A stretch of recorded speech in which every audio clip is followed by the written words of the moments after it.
The first thing he felt was dirt in his mouth, wet and cold, then pain in the back of his head. Then someone spit on his cheek. Caden Rowe opened his eyes and saw village elder Alvin's face looming over him. Fat, red, with small eyes that held nothing but disgust. The elder flung a long stick at his feet, a wooden spear, rotten, with a charred tip that had already begun to crumble. The elder said that Caden would go to the eastern edge of the forest and die there as he should. He said that at least the monsters would gnaw on him, and it would be easier on the village. The crowd behind the village elder burst into laughter. 24 people, maybe 3. Caden wasn't counting. He was staring at one face, Alice Thorne, his ex-fiancée. She was standing in the front row, arm in arm with Garrett, the blacksmith's son, a strapping redhead with shoulders wider than a doorway. Alice looked right through Caden as if he were a void, as if he were already dead and had simply forgotten to lie down. Garrett smirked. Caden's aunt stood slightly to the side, wiping her hands on her apron. She didn't even look up. Caden raised his spear. His hands were shaking. His fingers wouldn't obey him. And at that moment, a stranger's voice clicked into his head. Calm, cold, emotionless. The voice said the mission had been received. Survive 24 hours. The reward, the right to call himself a hunter. Caden blinked. He looked at the spear in his hands. He looked at the crowd. And for the first time in his entire life in this body, he smiled. Not out of joy, not out of madness. He smiled the way a man smiles who had spent 30 years hunting bears with a knife and suddenly realized that the game had started all over again. Because Caden Rowe had died 3 seconds ago, and the man now standing in Harrowside Square with a rotten spear in his hands was Jacob Rowe, 34 years old, a hunter-trapper from Montana, 12 years in the Rocky Mountains, 40 ways to tan a hide, 60 ways to avoid becoming a hide yourself, and a single thought in his head. It's still a hunt, and hunting is what I know how to do. He turned his back on the crowd and headed toward the woods.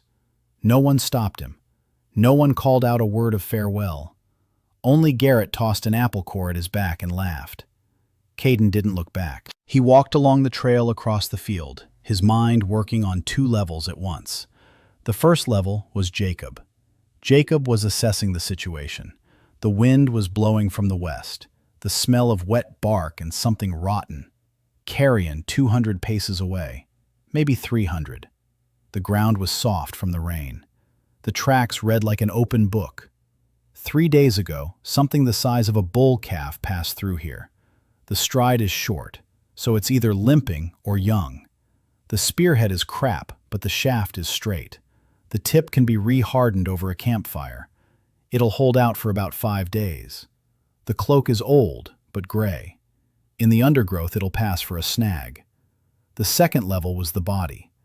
The body of Caden Rowe, 18 years old, weak. His hands were calloused from chopping wood, not from weapons. His lungs wheezed after 100 quick steps. His knees buckled on the descent. But his reflexes were interesting. The body flinched at every rustle in the bushes. His muscles tensed into knots at the sound of a snapping branch. The old Caden had been terrified of the forest to the point of convulsions. This body remembered that fear at the cellular level. Jacob could feel it. Every time something crunched in the underbrush, his hands twitched on their own, ready to drop the spear and run. He didn't drop it. He gripped the shaft tighter and kept going. But the thought wouldn't leave him. What if, at the decisive moment, this body failed him? Not because Jacob didn't know how, but because the body had already given out once. He reached the edge of the forest in 2 hours. He found a spot between 3 old oak trees. He checked the ground. It was dry under the canopy. Good. He checked his field of view. 2 directions were open. One was blocked by fallen trees. The fourth ended at a ravine. So if anything came, it would come from 2 sides. In Montana, Jacob always set up camp near a natural barrier. The ravine would do. He gathered dry branches. He built a fire. He recharred the spearhead. While the wood was drying, he took stock of himself. His body was lean but sinewy. The calluses on his palms were tough. That's good. It meant his grip would hold. His legs were long, more than enough for an 18-year-old's height. His shoulders were narrow. That's bad. He'd have to strike with the spear using technique rather than brute force. Fine. At 30, Jacob weighed 80 kilos and could carry a moose on his shoulders for half a mile. Here, he weighed 60 kilos and had wheezing lungs. But there were no moose here either. The voice in his head was silent. Caden tried to address it mentally. Silence. He tried speaking aloud. He asked who he was. Silence. All right. A quiet companion is better than a chatty one. Jacob knew that from his hunting partners. The best hunting partner is the one you can't hear. Night fell quickly. In Harrowside, nights came like an avalanche. One minute the sky was gray, the next, pitch black. The campfire crackled. Caden sat with his spear on his lap, listening to the forest. The forest was loud, not at all like the mountains in Montana. There, the silence was so deep you could hear your own heartbeat. Here, the forest was noisy. Something creaked in the treetops. Something rustled in the grass. Something far away was trudging heavily across the wet ground. And one more sound. Wet. Slurping. As if someone were slowly dragging a bag of jelly through the mud. Caden looked up. Out of the darkness, beyond the circle of the campfire, something was crawling toward him. Something was crawling toward him from the darkness beyond the campfire. The size of a dog, shapeless, semi-transparent, with murky spots inside its body that could have been organs or could have been anything. A slime. Caden knew that word. The old Caden had heard of them. The weakest creatures of the dark forest, first rank. Even hunters' children killed them with sticks. But this was cold. This damned body. His hands trembled. His muscles cramped. His legs refused to move. The old Caden would freeze at the sight of blood. The slime didn't have any blood, but it was a monster, and his body reacted. Jacob clenched his teeth. He knew what to do when panic struck. 12 years in the mountains had taught him. Don't think, just do it. He stood up. His legs were shaking. He gripped the spear with both hands. The slime was crawling straight toward the campfire, slowly, dumbly, without any strategy. Caden stepped forward. His body screamed to run. Jacob forced himself to strike. The spear pierced the slug's center with a wet crunch. The creature twitched. A clear, sour-smelling slime gushed from the pierced body. Caden pulled out the spear and struck again, and again. The slime stopped moving. The bonfire illuminated the dead mass on the ground. Caden threw up, right onto his boots. His body shook. His hands wouldn't let go of the spear shaft. And at that moment, the voice returned. Mission complete. Kill. Swamp slug. Level 1. Method. Direct attack. Skill acquired. Level 1 evasion. 5 Hunter's Codex points awarded. Caden wiped his mouth with his sleeve. He looked at the dead slug and laughed. Quietly, hoarsely, like a man standing over the most pathetic prey of his life, realizing this is just the beginning. He didn't wait until morning. Jacob never left a carcass untouched. He pulled his only knife from his pocket. Blunt, short, more of a stub than a tool, but sufficient. He slit the slug open from edge to center. Inside he found a hard plate, something like cartilage but harder, good for a scraper. He found a film, thin, transparent. If stretched over a frame, it would make a trap for small creatures. They'd stick to it. We found slime, lots of slime, sour, corrosive. But if mixed with dirt and left to dry, it would be something like glue. Jacob used to make something like this from pine resin in Montana. There was no pine resin here. The slime would do. The voice in my head clicked again. Skill detected. First level carcass analysis. Extracted from the swamp slug, a cartilaginous plate, a sticky membrane, and organic slime. Recommendation. Use for traps. Caden nodded. For the first time, he understood how this voice worked. The voice didn't teach. The voice confirmed. Jacob already knew what to do with the carcass. The system simply checked it off. This wasn't school. This was an exam, and Jacob was taking it. He spent the rest of the night working. He stretched the membrane over a frame made of twigs. He fashioned a tip for a second spear out of cartilage. He smeared slime on 3 tree trunks around the camp to scare off small game. By dawn, he had 2 spears, 1 trap, a scraper, and a 3-day supply of glue, all from a single dead slug. He sat down by the extinguished campfire and thought that back in Montana people would have laughed at him for such a catch. But here, it was all that stood between him and death. The morning of the second day began with rain, light rain, cold, the kind that doesn't soak you right away but turns your clothes into a wet rag within an hour. Caden woke up under an oak tree and for the first 3 seconds didn't realize where he was.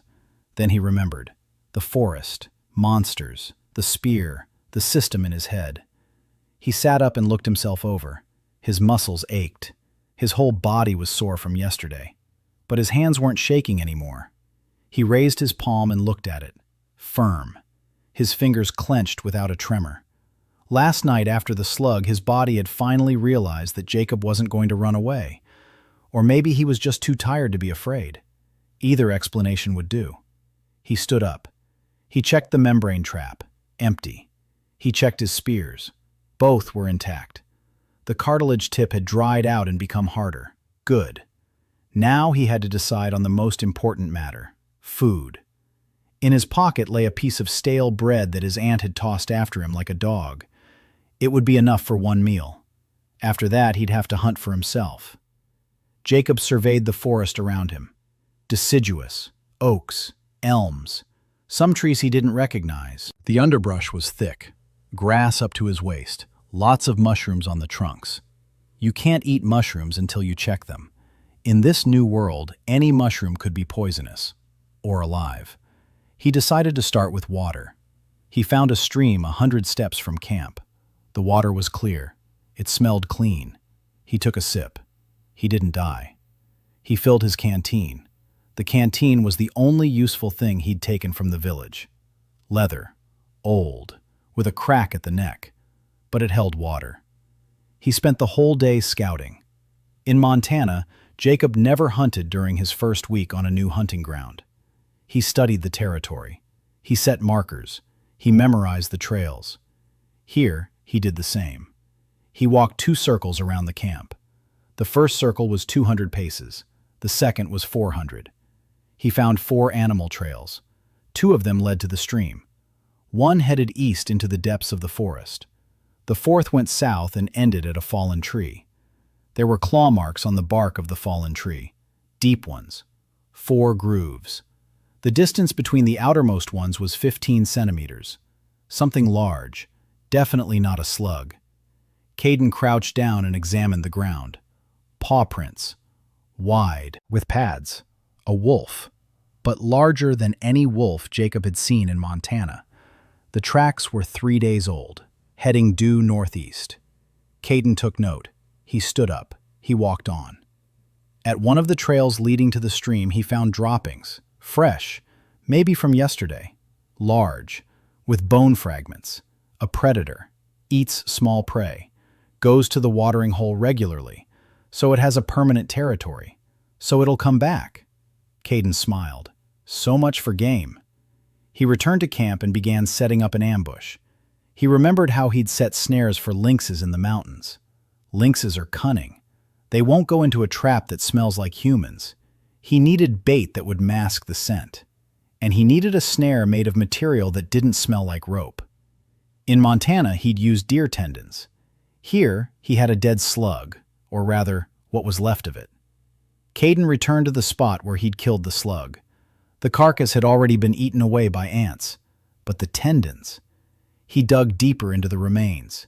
He found thin threads, transparent, strong, something like the slug's internal skeleton. He stretched one thread between his fingers. It didn't snap. Perfect. He gathered as much as he could. It was enough for 3 snares. He soaked each snare in slime to mask his scent. Then he headed toward the trail by the stream. He chose a spot where the trail narrowed between two bushes. He tied the first snare to a flexible branch. He set the trigger mechanism, a stick on a stick. When an animal steps on the lower one, the upper one pops off and the branch straightens out. The loop tightens around the paw. An old trick, simple, but in Montana it had worked on lynx and coyotes hundreds of times. He set the second snare on another trail leading to the stream. He saved the third one for later. Then he returned to the triangle of oak trees and began setting up the main trap, the one intended not for small game but for a wolf. The plan was simple. A triangle, 3 trees, 20 steps between them. Smear the slime of a marsh snail on each trunk. The slime masks the human scent. Place bait in the center of the triangle, a piece of a sweat-soaked shirt. The sweat screams, "Prey." The slime on the trees says, "No humans here." The wolf senses prey but doesn't sense a threat. It enters the center, and in the center, 3 snares made of tendons are stretched between the trees. Not on the ground, at the beast's chest level. The wolf passes through, and the snare catches its neck or front paw. At that moment, Caden strikes with his spear. 1 blow, to the throat. Jacob used to set such traps for cougars. The bait triangle. It worked 4 times out of 5. The 5th time, the cougar simply didn't show up. But when it did, it always fell for it. He worked at it until evening. He carved the stakes. He stretched the loops. He checked each one 3 times. He smeared the tree trunks with slime. In the center, he placed a torn shirt sleeve. The sweat was still clinging to the fabric. Good. Then he backed away 30 paces and lay down behind a fallen tree trunk. 1 spear was nearby. A second spear with a cartilage tip was stuck in the ground behind him. He checked the wind. It was blowing from the triangle toward him. That meant his scent was being carried away from the trail. Perfect. Now to wait. Waiting is something books don't teach you. Jacob knew that. In the mountains, he'd lie in ambush for 8 hours, without moving, without coughing, without scratching. Caden's body wasn't used to that. After an hour, his back started to ache. After 2, his legs went numb. After 3, he almost sneezed from the pollen of some bush. But Jacob kept his body in check, like you keep a dog on a leash. Don't twitch. Don't breathe loudly. Wait. The wolf came around 4 o'clock. Caden heard it before he saw it. A faint crack of a twig. Then silence. Then another crack. Closer. The beast moved cautiously. Caden froze. He even stopped breathing. A silhouette appeared in the moonlight between the trees. Massive. Taller than any wolf in Montana. Shoulders at the waist level of an adult human. Gray fur with a silvery sheen. Eyes. Yellow. Bright. Like 2 lanterns in the dark. A forest wolf. Level 4. Caden didn't know this from the system. He knew it from his former self. Somewhere in this body's memory lay fragments of conversations among village hunters. Level 4 forest wolves killed adult men single-handedly. The villagers hunted them in groups of 5, with spears and nets. Caden was alone, with 2 sticks and ropes made from slug intestines. But he was smiling in the darkness, and the wolf couldn't see it. The beast approached the edge of the triangle. It stopped. It raised its nose. It sniffed. Caden held his breath. The wolf took a step forward, then another. It was heading straight for the center of the triangle. The sweat lured it. The slime on the trees masked the danger. The wolf passed the first line of snares, the second.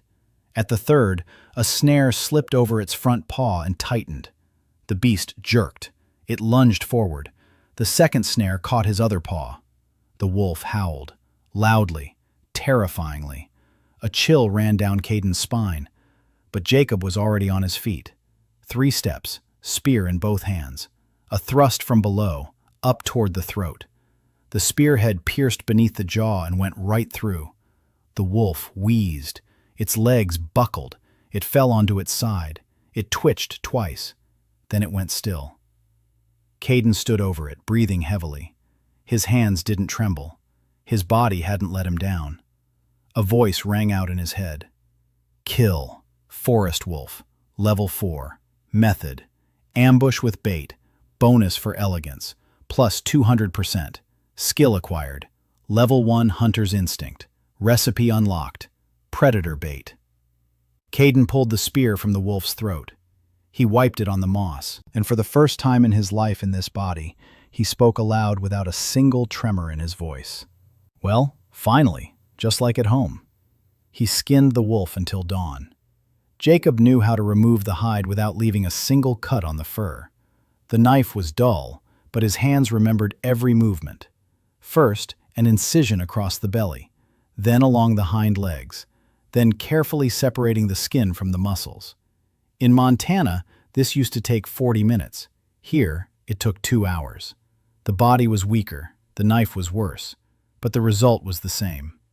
The forest wolf's pelt lay before him on the grass, gray, with a silvery sheen, intact, not a single unnecessary cut.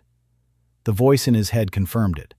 Carcass processing, forest wolf, level 4, extracted, high-quality wolf pelt, high-strength tendons, fangs, 4 of them, and a core, a monster's core. Caden found it deep inside the wolf's chest cavity, a small crystal the size of a pinky finger joint, murky blue, warm to the touch. The voice said it was a 4th-rank core, a low rank, but a core, the first real core, the very thing for which villages send people into the forest, the very thing for which the guild holds a monopoly, the very thing for which Baron Dramer demands 12 as a tax from Harrowside. 1 of 12. No, 1 of 14. Because Caden had planned to bring back a surplus. He divided the wolf meat into 3 parts. He cut the first portion into thin strips and hung them on branches to dry. If it didn't rain, they'd be dry in 2 days. He wrapped the second portion in leaves and buried it by the stream. The cold ground would keep it fresh for a day. He cooked the third portion over the fire. The meat was tough, stringy, with a flavor that D. Jacob couldn't quite place. Not quite like the wolf meat from Montana, something else, something with a hint of sourness. Maybe it was because of the magic. Maybe it was because of the bullet in the beast's body. He ate slowly. His body was hungry. His last proper meal had been 2 days ago, leftovers from his aunt, a bowl of watery porridge and a crust of bread. Now he was eating the meat of a predator he'd killed himself. The difference wasn't just in the taste.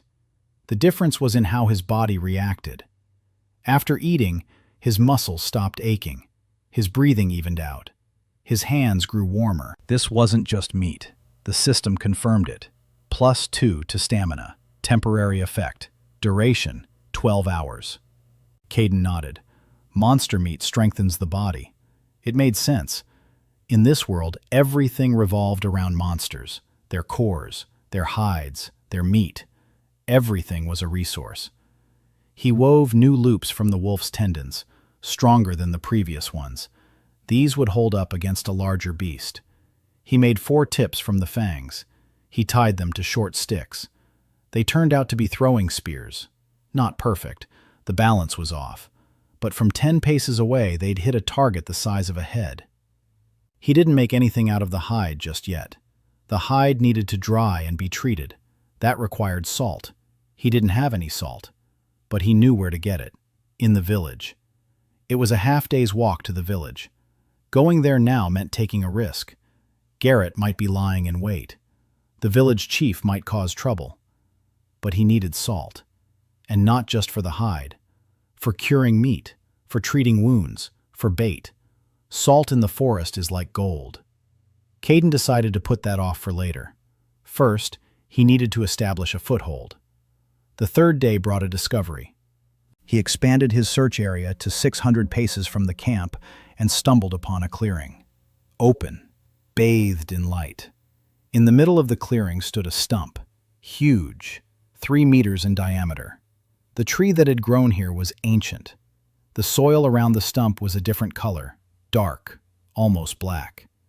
And mushrooms were growing in that soil, lots of them. Caden crouched down and examined them. Their caps were blue, their stems were white.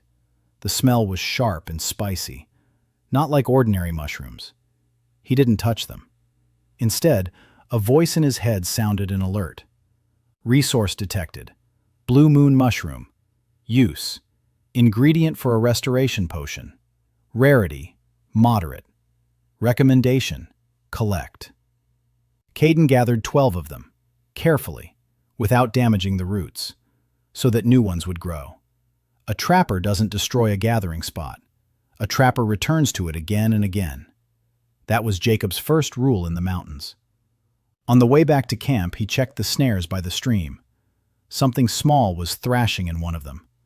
A forest rat, about the size of a cat, with long teeth and a short tail.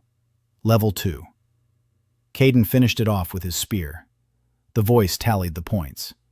Not many. The rat was worth almost nothing. But Jacob didn't consider small game useless.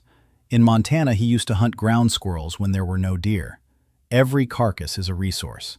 From the rat's pelt, he cut 2 strips. He wrapped them around the spear's shaft. The grip became softer. His hand stopped slipping. From the rat's bones, he made needles, 4 of them, thin, sharp. He'd be able to use them to sew the wolf pelt together once it dried. By evening on the 4th day, he felt his body changing. Not suddenly, not like in fairy tales where the hero wakes up with muscles. Slowly. His breathing became more even. His legs stopped aching after an hour of walking. His hands became more steady. The system displayed his stats. Strength, 4. It had been 3. Stamina, 5. It had been 3. Dexterity, 5. It had been 4. Perception, 7. It had been 4. The hunter's hearing skill provided a bonus to perception. Caden could now hear things he hadn't heard before. The rustle of a lizard 10 steps away. The snap of a branch 50 steps away. The breathing of something large creature 100 paces away. The forest was no longer just a collection of sounds. The forest had become a map. Every sound had coordinates, direction, distance, size of the source. Jacob had relied on experience in the mountains. Here, experience was multiplied by the system. And it was like getting a pair of binoculars after 20 years without them. On the 5th day, he decided to go deeper. The trail to the east led into a darker part of the forest. The trees stood closer together here. The canopies closed in so tightly that it was gloomy even in the daytime. The ground was damp. Moss covered every trunk up to a person's height. There were more tracks, different ones. He recognized some, wolf tracks. Others were new, wide, deep, with the imprints of split hooves, a wild boar. The old Caden had heard of forest wild boars, 3rd to 5th level, large, aggressive, thick hide, fangs as long as a palm. Village hunters went after them in groups of 6 and didn't always return with everyone. Caden found a spot where a wild boar had been rooting in the ground. Fresh tracks, from today. The beast was nearby. Caden backed away. Not now. A wild boar is the next level. He needed to prepare for it. He needed a pit. He needed stakes. He needed a strategy. Jacob never went after large game without a plan. That rule had saved his life a dozen times. He returned to camp and began carving stakes. From solid oak, long, sharpened, singed over the fire for strength. 12 stakes that evening. His hands ached. His calluses had burst. But every stake was straight and sharp. He knew where to dig the hole, on the trail to the watering hole. A wild boar would go to the watering hole just like any other animal. Habit, route, routine. A predator can be cunning. A herbivore can be cautious, but they all drink water, and they all follow the same path to the water. He'll start digging the pit tomorrow. Today he's tired. Caden lay down on a bed of leaves. He closed his eyes, and before falling asleep he thought that tomorrow would be the 7th day. A week in the forest. 7 days out of 30. 1 bullet in his pocket. 11 left. Time passed. But Jacob was in no hurry. A hasty hunter is a dead hunter. That was the second rule. On the 6th day, Caden dug a pit, from dawn until noon, without stopping. The ground was soft after the rains, and that helped. But he didn't have a shovel. He had a sharpened stake in his hands. By noon, the pit was 1.5 meters deep, 1 meter wide, 2 meters long, enough for a boar to sink its front legs in and lose its balance. He stuck 6 stakes into the bottom, points up. He scattered thin twigs and leaves on top, as I covered it with dirt. I stepped back 10 paces and took a look. Good, but not perfect. An experienced animal would smell the trap. Caden came back and smeared wild boar droppings which he'd collected along the trail around the edges of the pit. The smell of the droppings would mask the scent of fresh dirt. An old trick. It worked on bears in Montana. It should work here too. Then he set up the guide stakes. 2 rows of stakes driven into the ground on either side of the trail. Not very tall, knee-high. The boar won't be able to jump over them because it won't see them in the grass, but they'll keep it from veering off to the side. The trail narrowed toward the pit like a funnel. The animal will enter and go straight ahead. There will be no other way out. Beyond the pit, Caden drove 2 more stakes into the ground, tall ones, waist-high. Between them, he stretched a noose made of wolf tendons. If the boar jumped over the pit, it would fly straight into the noose. If it fell through, Caden would finish it off with his spear from above. 2 options. Both worked. He spent the rest of the 6th day waiting. He sat down 40 paces from the pit, behind a thick oak tree, spear at the ready. He checked the wind. It was blowing the right way. The scent was being carried away. He waited. An hour. 2. 3. The boar didn't come. Caden wasn't discouraged. In Montana, he'd waited 4 days for a deer at a salt lick. Patience. Patience is not a virtue. Patience is a tool. Jacob's 3rd rule. On the 7th day, the boar came. Caden heard it long before he saw it. His keen hearing kicked in. Heavy footsteps, the crackling of branches, snorting, loud, wet. The beast was walking along the trail toward the watering hole, just like every day, just like every week. Caden froze. He held his breath. The boar emerged from behind the bushes, and for a second, Caden forgot that he was an experienced hunter. The beast was enormous, 1 meter at the withers, 2.5 meters long. Black, stiff bristles stood on end along its neck. Fangs jutted upward and outward from its lower jaw. Yellow, thick, each as long as his palm. Its eyes were red. Not a metaphor, red as coals, small and vicious. It wasn't a level 5 boar as he'd thought. It was a level 3 boar, a young one. But its size told a different story. That in this forest, even young level 3 boars were twice as big as the largest wild boar in Montana. The boar was walking along the trail, straight toward the funnel. The guide stakes were working.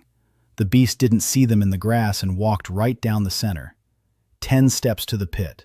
5. 3. Its front hooves stepped on thin branches. The branches snapped. The boar fell through. Not completely. Its front legs sank down. Its hind legs remained on the edge. The beast let out a shriek, a low roar, one that made the ground tremble. Caden saw the stakes at the bottom pierce the beast's shoulders. Blood gushed out.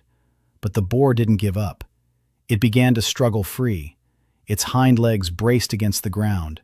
The muscles in its back bulged. It was dragging itself out of the pit. The stakes creaked inside its body. Blood was pouring, but it was clawing its way out. Caden didn't wait. He leaped out from behind the oak tree. 5 steps. 10. The boar was already halfway out when Caden ran up. He remembered a trick from Montana. Don't strike the head. Don't strike the chest. Strike the knee joint of the hind leg. There are no muscles there, only tendons and bone. He struck the boar's hind leg with the shaft of his spear, with all his might. There was a crunch. The leg snapped. The boar collapsed back into the pit, now completely. All 4 legs in the pit, spears in its shoulders and side. The beast bellowed. It thrashed. Caden grabbed the spear and struck down from above, at the base of the neck, where the neck meets the back. The spearhead sank deep. The boar twitched. Caden leaned his full weight onto the spear. Caden's 60 kilograms against the boar's 120 kilograms, but the spear was lodged in the spine. The boar wheezed. Its legs twitched. Then it went still. Caden stood over the pit, breathing so heavily that his vision grew dark. His hands were shaking, but not from fear, from tension. He looked at his palms. The calluses had burst. Blood was running down his fingers. The spear in his hands was slippery, but he was smiling. A voice in his head rang out. Kill. Wild boar. Level 3. Method. Trap with finishing blow. Skill acquired. Level 1 strike power. Core obtained. Rank 3. The system also displayed additional information. Core lottery. A bonus was obtained from the wild boar's core. Recipe. Reinforced bone steak. Description. The bone of a large monster, treated with fat and slow roasted over a low flame, gains the strength of steel. Caden read this and laughed. Steel steaks made of wood. Back in Montana, he'd made arrowheads from moose ribs. Here, the scale was different, but the principle was the same. Butchering the boar took the whole day. The beast was enormous. There was enough meat to last 2 weeks. The hide was thick and tough. You could make a breastplate out of it, or a shield. 4 tusks, each one like a small dagger. The bones were strong and heavy. The ribs would make arrowheads. The femur could be carved into a spear shaft. Fat. Lots of fat. Fat is candles. Fat is wood preservative. Fat is insect repellent. Fat is life in the forest. Caden worked methodically, each piece separately, each material in its own pile. Meat, bones, fat, hide, tendons, organs, the heart in a separate pouch. Already the second one. He made 3 trips back to camp. He carried the meat, he carried the hide, he carried the bones. By evening, the camp looked like a butcher's workshop. Strips of meat hung from every branch around the fire. The boar's hide was drying on a frame of poles. The bones lay in a neat pile by the stump. Caden hid the tusks in a hollow beneath the roots of an oak tree. He rendered the fat in half of the boar's skull. The result was a small bowl of warm, yellow fat. The smell was so strong that Caden thought about how his neighbors in Montana had complained about his workshop. There were no neighbors here, only the forest. And the forest didn't care. Before going to sleep, he sat by the fire and for the first time in a week thought about the village, about Harrowside, about the village headman who had sold him out as bait, about the ant who fed him scraps, about Garrett with his stupid smirk, about Alice who looked right through him. He felt no anger. Jacob didn't know how to stay angry at people for long. 12 years in the mountains teach you that anger is a waste of energy. A bear doesn't care whether you're angry or not. It will either kill you or it won't. The village was the same. They had cast him out. He survived. Period. But one thought wouldn't leave him alone. His aunt. The village chief had said that if Caden didn't return with proof from the reconnaissance mission, his aunt would be sold into debt bondage. His aunt was a mean old woman who hated him, but she was the only person who had fed him for 3 years after his father's death. Even if it was just scraps, even if it was accompanied by insults. But she fed him. Jacob sighed. In Montana, he had no family, no wife, no children, no parents for 10 years now. He was used to being alone. Here, too, he was alone. But here there were people who depended on his return, even if they didn't want to. On the morning of the 8th day, Caden heard footsteps. Not a beast. A person. Light footsteps. Cautious. Someone was walking along the trail toward the edge of the forest. Caden grabbed his spear and lay flat behind a bush. The footsteps were getting closer. A figure emerged from behind the trees. Short, wearing a long skirt, carrying a basket. Lyra Hale, the herbalist's daughter. Caden recognized her immediately. The Caden he used to be knew her. She was the only one in the village who hadn't laughed when they sent him into the forest. Lyra stopped at the edge of the forest. She looked around. She set the basket on the ground. Inside the basket were clean bandages, ointment in a clay pot, and a bundle of dried herbs. She stood there for a minute. She looked toward the forest. Then she turned and walked back. She didn't call out. She didn't shout his name. She just left the basket and walked away. Caden waited until she was out of sight. Then he came out. He picked up the basket. He looked at the bandages. Clean, white, neatly rolled up. The ointment smelled of mint and something bitter. The herbs were tied together with string. Caden didn't know their names. But Jacob knew what this gesture meant. Someone in the village still considered him alive. Someone was waiting for him to return. A voice in his head clicked softly. The recognition scale. Lyra Hale. Current value, 15. Caden took the basket back to camp. He bandaged his palms. The blisters had stopped bleeding. The ointment gave his skin a pleasant chill. He thought he needed to leave her something in return. Not words. Words are worthless in this world. An object. A specific object that would say more than any thank you. That night, he worked by the light of the campfire. The wolf pelt wasn't completely dry yet, but it was soft enough. He cut a rectangle out of it, even and square, about the size of a shoulder. He made ties from the wolf's tendons and carved a clasp from a rat's bone. The result was a cape, small for one shoulder and warm, soft, gray with a silvery sheen, a cloak tailored to Lyra's height. He didn't know her exact height, but the old Caden remembered. Not very tall, about his shoulder height. The cloak was made specifically for her, not for some abstract person, for Lyra Hale, the one who had brought bandages to the forest's edge. Caden wrapped the cloak in leaves and, at dawn on the 9th day, carried it to the forest's edge. He placed it where the basket had stood. Next to it, he left 5 strips of dried meat and 1 blue moon mushroom. For the herbalist, the mushroom would speak louder than any letter. Then he returned to the forest and continued his work. On the 10th day, Caden began making bone steaks according to a recipe from the system. The wild boar's femur was thick and hard. He split it lengthwise and carved 2 steaks from each half. He sharpened them. He coated them with boar fat. He placed them over the embers of the fire.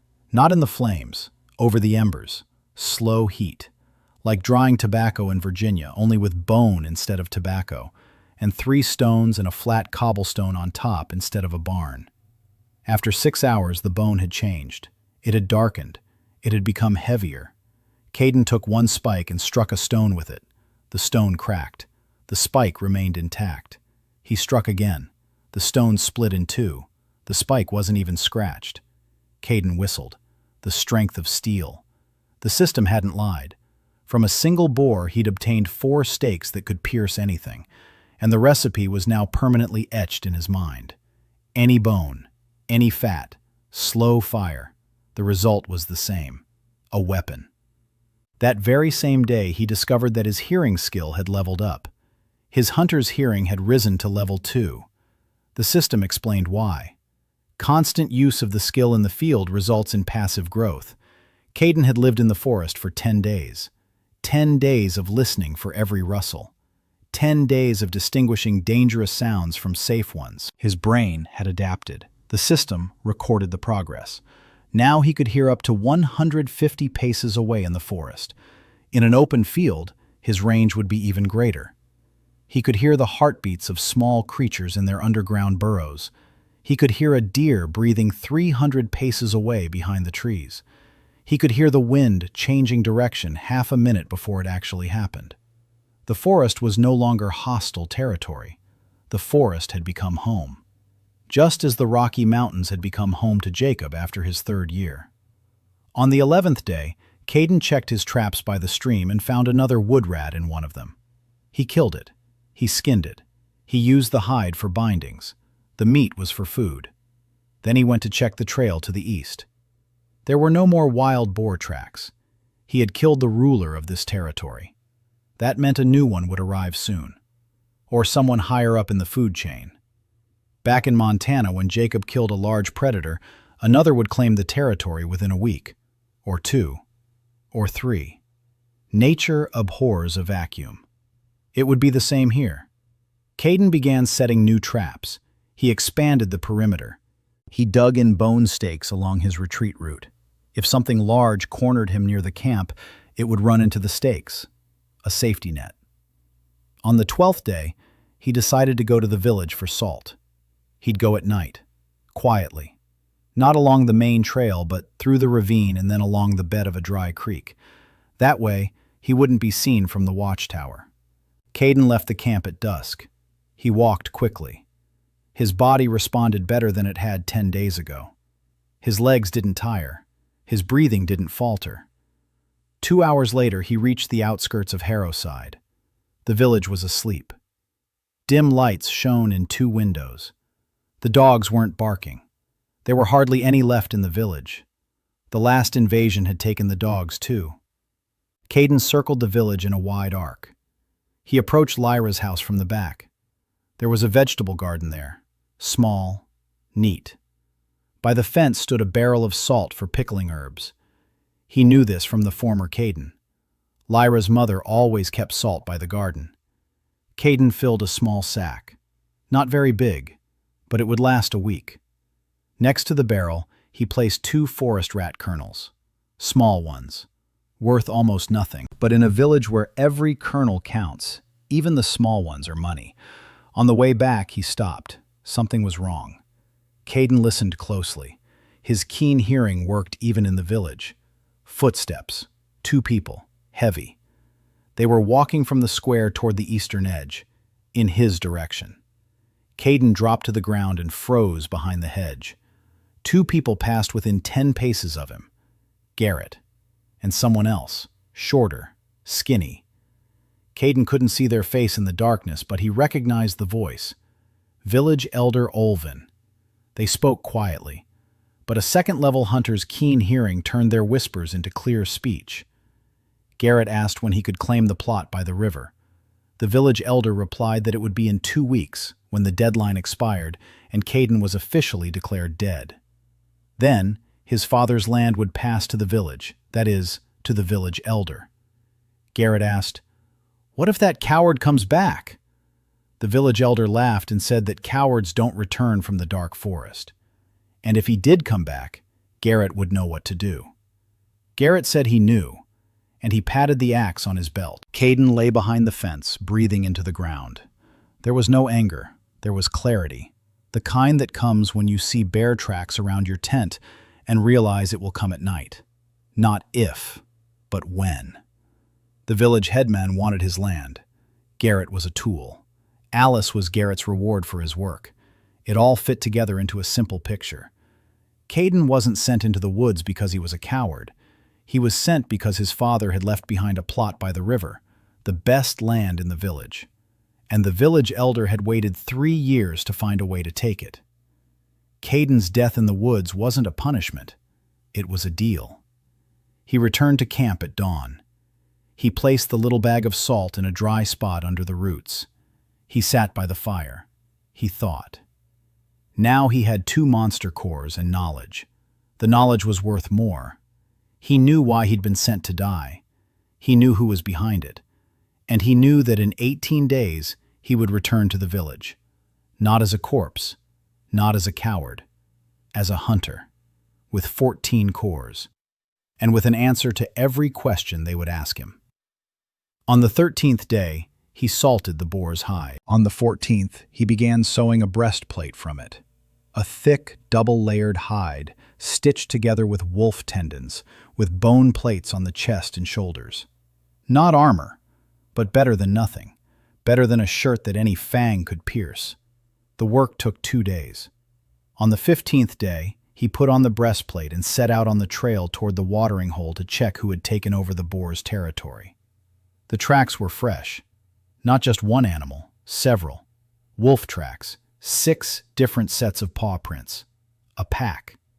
Caden crouched down and examined the tracks.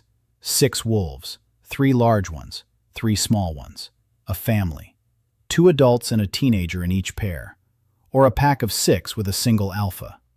The tracks led east, deeper into the forest. The pack had moved into the vacated territory. They'd be coming to the watering hole. every day, just like the boar used to. Caden began to count. 6 wolves meant 6 bullets. 6 bullets plus the 2 he'd already used made 8. That left 4 until he reached 12. But 6 wolves at once wasn't just one wolf in a trap. It was a fight. A serious one. A pack hunts as a group. A pack coordinates its actions. A pack of 6 doesn't walk into a trap. A different tactic is needed. Jacob had dealt with wolf packs twice in Montana. Not the gray wolves that are afraid of people. The Canadian gray wolves that weigh 50 kilos each and aren't afraid of anything. The first time he hid in a tree. The second time he used a series of traps. Not just one, a series. A snare, a pit, a snare, a pit, a corridor of death. The wolves follow the trail and run into the first trap. One gets caught. The rest go around it. And they run into the second one, and the third. Each trap takes out one. By the time the pack realizes what's happening, 3 or 4 out of 6 are already out of commission. The rest can be finished off. Caden began building the corridor. It was the most difficult work of all his days in the forest. 5 pits, each smaller than a wild boar but with stakes at the bottom. 8 nooses made of tendons. Tripwires made of vines tied to the flexible trunks of young trees. Guide stakes driving the pack into a narrow passage between a rock and a ravine. 2 days of work. On the 16th and 17th days, he dug. He drove stakes into the ground. He tied things down. He checked everything. He camouflaged it. By evening on the 17th day, the corridor was ready. 100 steps to death. On the 18th day, Caden lured the pack. He killed a wood rat and dragged its carcass along the ground from the watering hole to the entrance of the corridor. A trail of blood, the simplest bait in the world. Then he climbed a tree at the end of the corridor. From above, he could see all 5 pits, all 8 nooses, all the tripwires. A spear in his hand, bone darts and a homemade quiver on his back. 4 of them. The wind was blowing from the corridor toward him. Perfect. All that was left was to wait. The pack arrived at sunset. Caden heard them 300 steps away. 6 pairs of paws, a rapid rhythm. They were running along a rat's trail, hungry. A large male led the pack, the alpha, gray with a black stripe along his spine.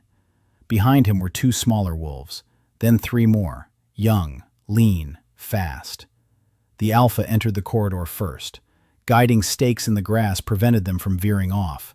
The trail narrowed. The alpha picked up speed. 10 paces to the first pit. 5. A leap. The alpha leaped over the pit. Instinct. Experience. He sensed the void beneath his feet and jumped. But the second wolf didn't make it in time. He fell through. A shriek. A crunch. The stakes at the bottom pierced its side. The pack didn't stop. Wolves in a pack don't stop when one falls. They pick up speed. The third wolf flew into the snare. The tendons tightened around its neck. The flexible shaft straightened and yanked the wolf upward. The beast hung in the air. It wheezed. It twitched. The fourth wolf rounded the snare and ran into the second pit. It fell through. Quieter than the first. Young. Lightweight. The stakes pierced its belly. 3 remained. The alpha and 2 young ones. They were racing down the corridor, and Caden could see that the alpha was beginning to realize what was happening. The beast slowed down. It raised its head. It looked around. A trap. It sensed the trap, but it was too late. The 5th wolf flew into the snare. Liana yanked on the bundle of flexible twigs, and the bone stakes stuck in the twigs lashed the beast across the side. Not fatal, but the wolf yelped and rolled across the ground. The 6th wolf leaped over the fallen one and landed in the 3rd pit. A quiet crunch. Silence. The alpha stopped. He stood 10 paces from the tree where Caden sat, alone. Around him, 5 of his kin howled and wheezed. The alpha raised his muzzle and looked up, straight at Caden. Yellow eyes, intelligent, vicious. This beast knew what had happened. It knew who had done it. Caden grabbed his spear. The alpha leaped, not at the tree, at the trunk next to it. He pushed off and flew at Caden from the side. Jacob managed to react, not with his brain, with his body. 12 years of reflexes. He fell backward off the branch, back down. Alpha flew over him. Caden thrust his spear upward as the beast leaped. The tip pierced its belly. Not deep. The Alpha landed. It spun around. Blood was flowing from its belly, but the beast didn't slow down. Caden fell to the ground. It hurt. His back hit the roots. He rolled over and stood up, spear in hand. The Alpha charged again. Caden stepped to the left. In Montana, he'd evaded a bear the same way. A step to the side at the last moment. Spear forward, tip pointing toward the beast. The Alpha crashed into the spear with all its weight. The tip pierced its chest, deeply, up to the middle of the shaft. The beast twitched. Its paws scraped the ground. Its jaws snapped 30 centimeters from Caden's face. Hot breath. The smell of blood and flesh. Caden held the spear and wouldn't let go. 10 seconds. 20.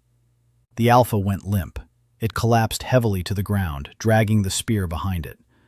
Caden released the shaft and stepped back. The beast lay on its side. Its eyes glazed over.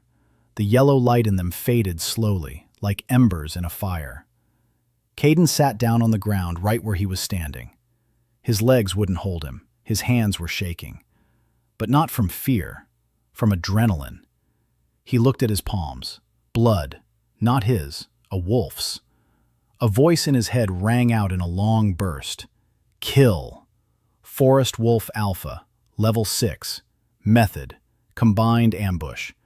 Bonus for tactical thinking, plus 300%. Kill. Forest Wolf, Level 4. Quantity, 5. Method, Serial Trap. Skill acquired, Level 1 Pack Tactics. Description, Understanding of group coordination among predators.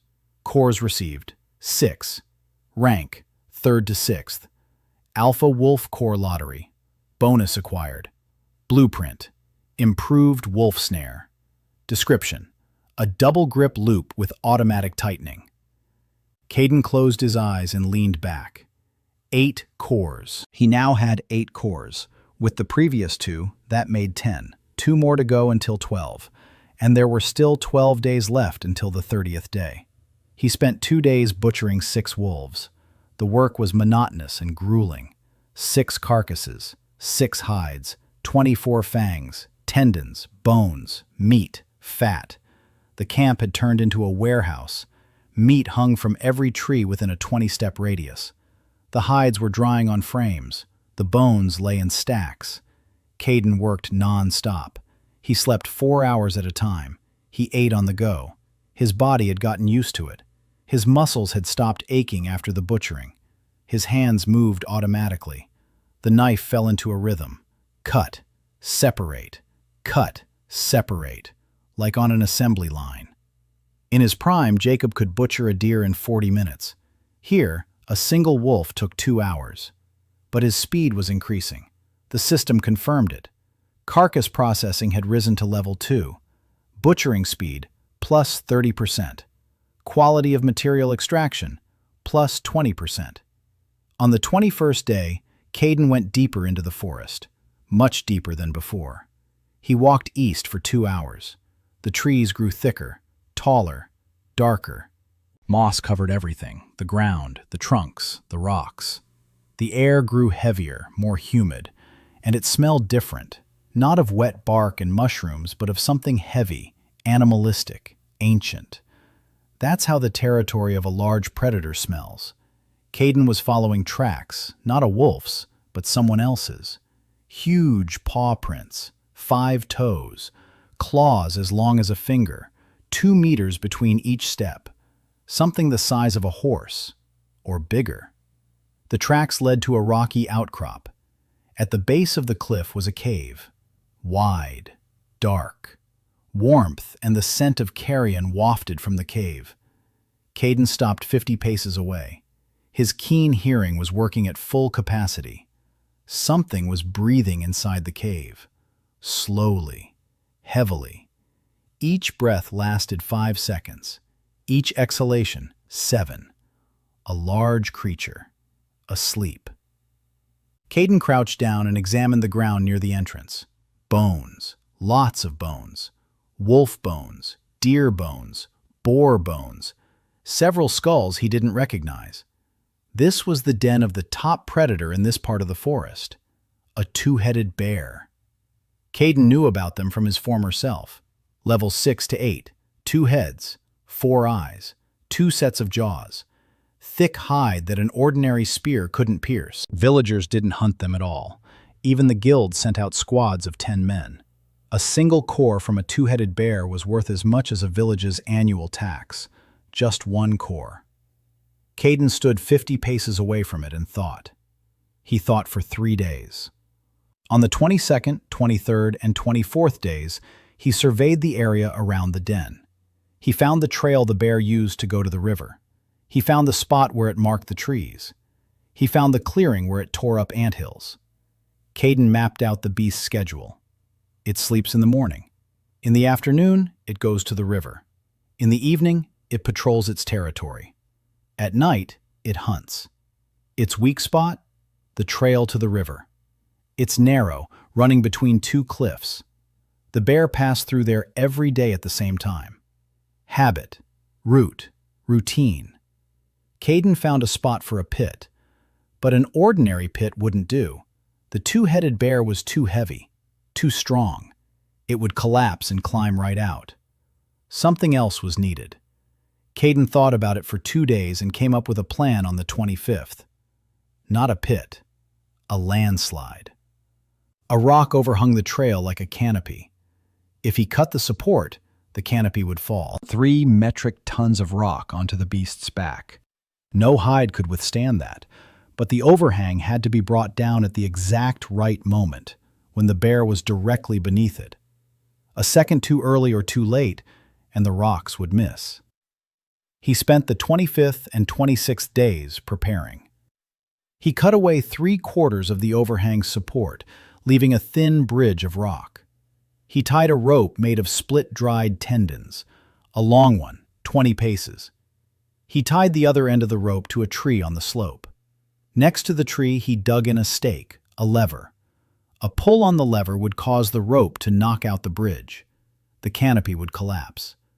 Then he set up guides along the trail, just like with the boar, a narrowing corridor, so that the bear would walk exactly down the center under the canopy. In case the collapse didn't kill it but only wounded it, he prepared 3 spears. His old one with a scorched tip, a second one with a bone spike instead of a tip. The third was new, made entirely of bone, carved from a wild boar's femur, heavy, short, but capable of piercing stone. On the 27th day, the two-headed bear came down to the river as usual. Caden sat by the lever. He watched from above. The beast was monstrous. 2 heads on thick necks, each head the size of a barrel.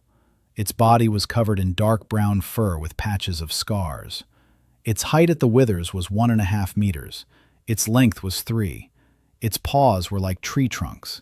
Its claws scraped against the stone, leaving furrows. The bear was walking along the trail, slowly, confidently.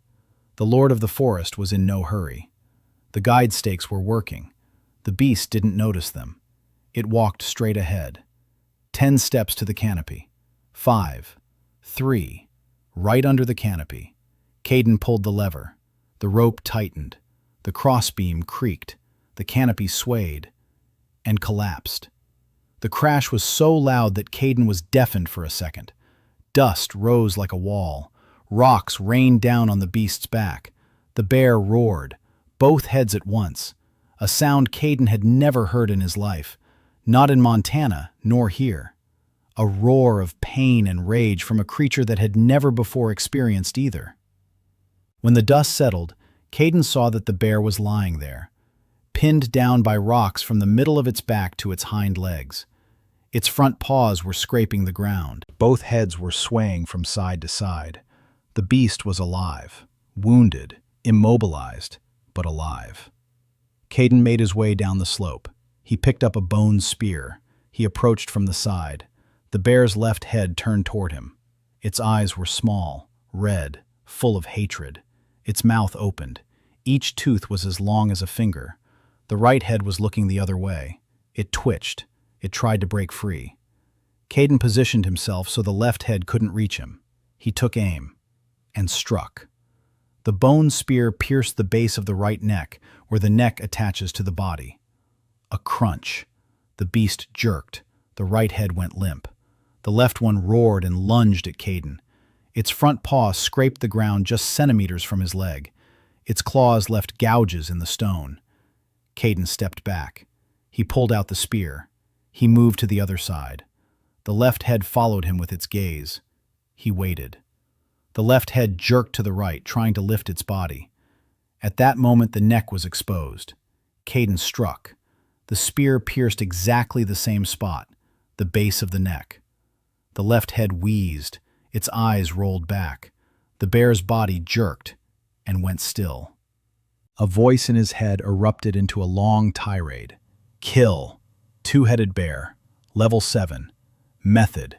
An engineered trap with a finishing move. Bonus for ingenuity. Plus 500%. Skill acquired. Level 1. Engineering mindset. Description. The ability to identify materials for complex structures in one's surroundings. Core acquired. Rank 7. High level. Core lottery. Blueprint acquired. Bone armor, made from carapace. Description.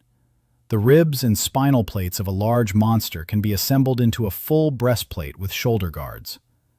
Caden stood over the corpse of the two-headed bear, breathing heavily. 11 cores. 11 out of 12. And 3 more days to go.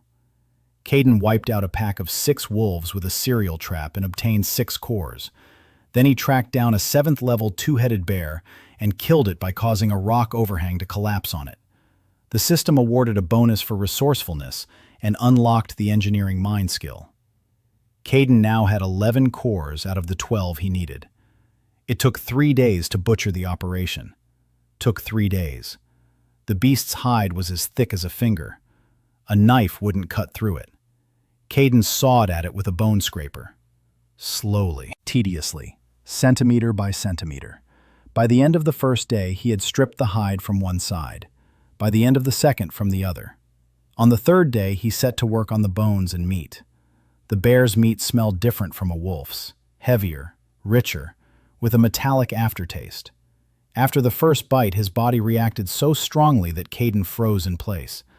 A heat wave swept through his muscles from his stomach to his fingertips, as if someone had turned on a stove inside him. The system confirmed it. Level 7 monster meat. Temporary effect. Plus 5 to strength. Plus 3 to stamina. Duration, 24 hours. Caden looked at his hands. The muscles in his forearms had become more defined. His palms clenched into fists effortlessly. It was like back in Montana when, after a month on a moose meat protein diet, his body had shifted into a different mode. Only here, the shift happened in a minute. On the morning of the 30th day, Caden broke camp. He packed everything he could carry. He rolled up the bear pelt and tied it with tendons. He slung it over his back. He stuffed the projectiles into the pockets of his homemade belt. 11 of them. He'd left 2 small rat-sized ones at Lyra's house, so he had 11 with him. He was 1 short of 12. On the way to the village, he checked the trap by the stream. A forest hare was hanging in the snare, a small, second-tier creature, with horns on its head and red eyes. Caden finished it off with his spear, a small projectile, almost useless. But the 12th one. He pulled it out of the carcass and put it in his pocket. 12 projectiles, standard. But Caden wasn't the kind of person to settle for standard. He checked the second trap. Empty. The third. Another hare. The 13th bullet. The 4th trap on the way back. A wood rat. The 14th. He walked toward the village, collecting bullets like mushrooms. By noon, he had 14 bullets and 1 two-headed bear pelt. Harrowside came into view from behind the hill after noon. Caden stood on the ridge and looked down at the village. 30 houses, a log fence, a watchtower with a crooked roof, a field behind the houses, a stream, a bridge over the stream. Everything was exactly the same as it had been 30 days ago, and yet everything was completely different. Because 30 days ago, a corpse had left this village, and now a hunter was returning to it. Caden adjusted the bear pelt on his back. He gripped his spear, and he walked down the path toward the gate. A young shepherd boy was the first to spot him. He was about 10 years old. He was standing by the gate, herding goats out to pasture. He saw a figure on the trail. He froze. His mouth fell open. Then he turned and ran into the village, shouting that the dead man had returned. By the time Caden reached the gate, a crowd had gathered in the square. About 20 people, maybe 25, the same faces as a month ago. Village head Olvin stood at the front. Next to him was Garrett, red-haired, burly, with an axe at his belt. Behind them were the villagers. Caden's aunt stood off to the side, clutching her apron. Alice Thorne stood next to Garrett. She looked at Caden just as she had 30 days ago, right through him. But there was something new in her eyes. Not contempt, fear. Caden walked into the square and stopped, silently. He didn't say a word, didn't say hello. He didn't announce his return. He simply removed the two-headed bear pelt from his back and threw it on the ground in front of the village elder. A heavy, dull thud. The pelt unfolded. The crowd saw two heads, two maws with teeth as long as a finger, 4 dead eyes. Someone gasped. Someone took a step back. Garrett stopped grinning. The village elder turned pale. Caden untied his belt with the cores. He poured them out onto the pelt. 14 crystals, of various sizes, from tiny rat-sized ones to a large 7th-rank bear core that glowed with a murky blue light even in daylight. Caden said that this was his intelligence report. 14 cores, 2 more than the tax owed to the Baron. He said that the pelt of a two-headed bear was worth as much as all of Harrowside. He said that if anyone had any questions, he was ready to answer them. Silence hung in the air for 3 seconds. Then Garrett stepped forward. His hand rested on his axe. He said that Caden was lying, that the coward couldn't have killed the two-headed bear, that he'd stolen the pelt and the cores from the real hunters. Garrett pulled out the axe and advanced on Caden, quickly, heavily, like a man who's used to everyone fearing him. Caden didn't budge. He stood there and watched as Garrett wound up his swing. The axe came down from above to the bottom, a direct strike, powerful, slow, like in slow motion. Caden stepped to the right. A body that a month ago couldn't run 100 paces moved like a hunter with an agility score of 8. The axe whizzed past him. Caden grabbed the spear by the middle of the shaft and struck Garrett in the solar plexus with the butt end. One fluid motion. Garrett doubled over. Air whistled out of his lungs. His knees buckled. He fell to all fours. The axe fell from his hands. Caden stepped on the axe and looked at the village elder. He said that this was his answer. He said that 12 cannonballs would go toward the Baron's tax. The remaining 2 would be used for the village's needs. He said that from this day forward, the hunting grounds around Harrowside were his territory. He said this calmly, without shouting, without fanfare, like a man stating the obvious. A voice rang out in his head. Class updated. Hunter promoted to trapper. Skill unlocked. Level 2 carcass butchering. Ability unlocked. Tracking. +5 perception bonus when tracking prey. Reputation scale updated. Harrowside overall level. It was 2. Now it's 25. Caden wasn't listening. He was looking at Lyra. She was standing in the back row of the crowd. She was holding bandages in her hands, clean, white. She'd brought them to the square, just in case he returned wounded. She wore a cloak over her shoulder, gray, with a silvery sheen. A wolf pelt, that very one. Caden nodded to her. She nodded back. Nothing more. But the system clicked quietly. Lyra's acknowledgement. 25. It had been 15. By evening, the news had spread throughout the village. The coward had returned, with 14 cores and a two-headed pelt. He took down Garrett with a single blow, declared himself a hunter. Caden sat by a campfire outside the village. Not in the village. Beyond it. At the edge of the woods. He didn't want to be among people. Not because he was afraid, because he wasn't used to it. 12 years in the mountains, 30 days in the forest. Solitude had become the norm. He roasted wild boar meat over the fire and thought about what would happen next. 12 cannonballs would go to the Baron. That would leave 2 cannonballs in the hide. The hide could be sold, or keep it. From a 2-headed boar's hide, one could make armor that no spear could pierce. But for that, he'd need a blacksmith. Caden remembered. Selina Rowe, his cousin, a blacksmith's apprentice. She lives in Dunmore, an hour's walk away. The only relative who hadn't turned her back on him. He'd have to visit her. But not now. Right now, there were more important matters. The tide was 7 months late. That meant that when it came, it would be monstrous. The village wasn't ready for it. A log fence wouldn't stop a pack of wolves. The watchtower would collapse at the first blow. There were few people, no weapons.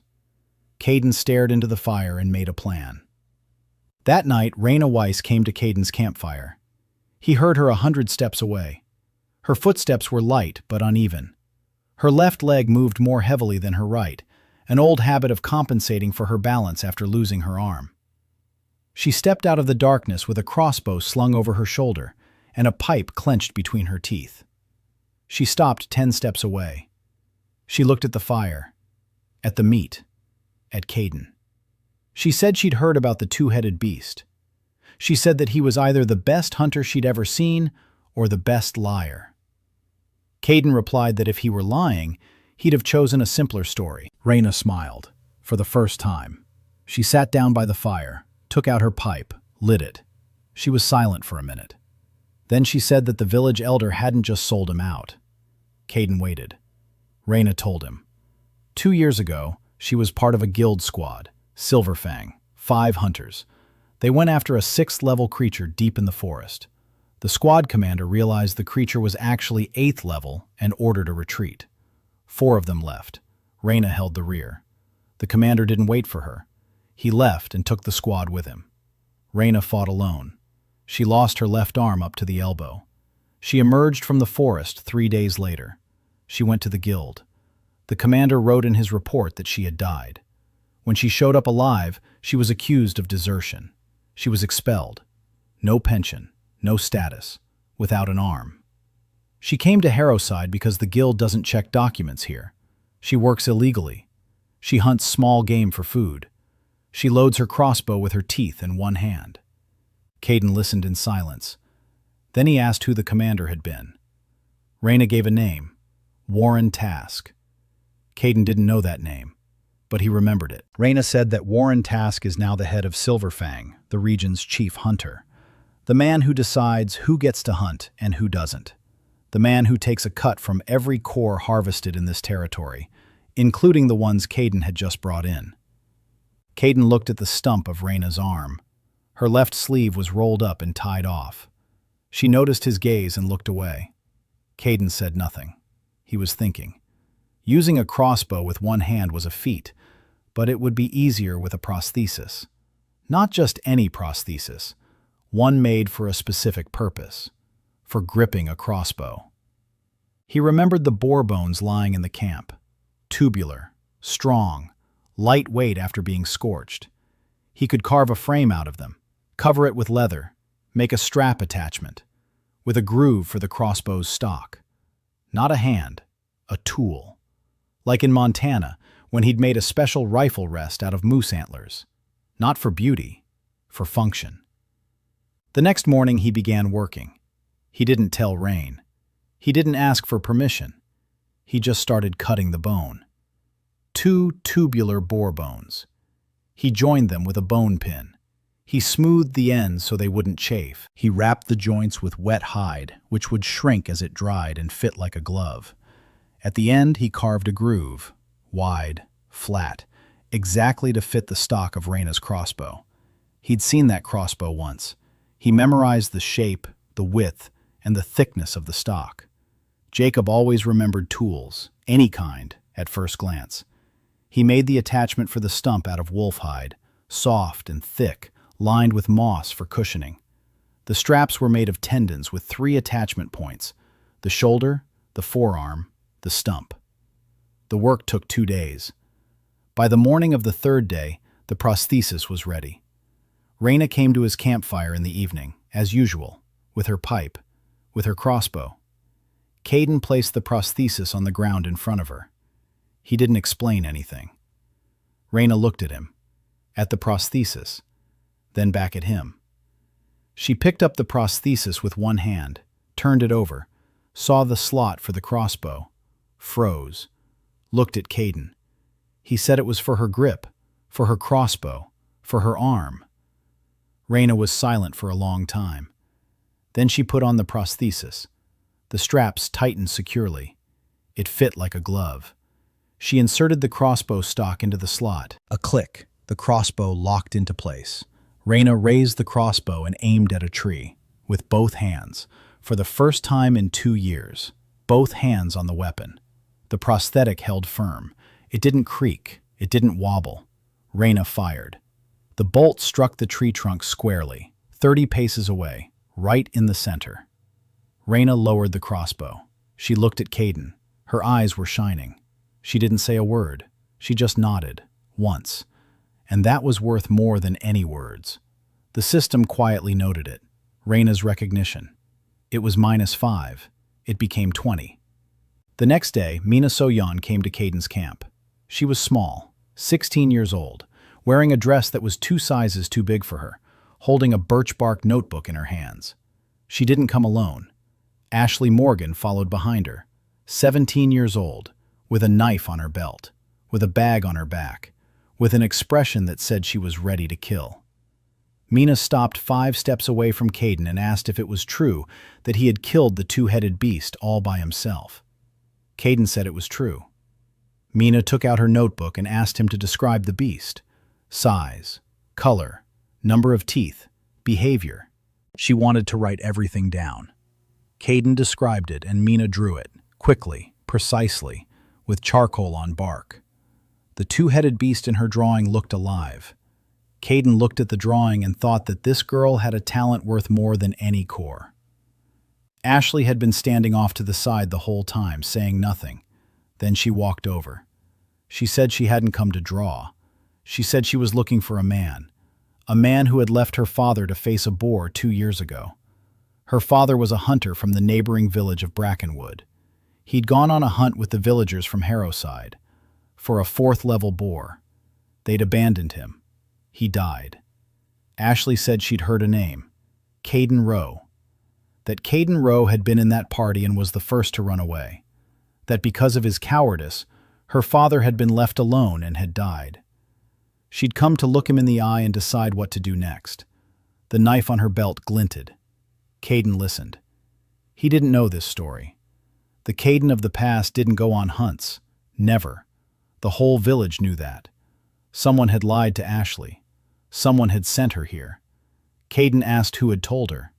Ashley said it was the village elder. Village elder Olvin had written to her a month ago that Caden Rowe had confessed before being sent into the forest. Caden understood. The village elder had used Ashley as yet another weapon against him. He'd sent her to kill the one the forest couldn't kill. Caden said he hadn't been in that squad. He said he'd never gone on raids.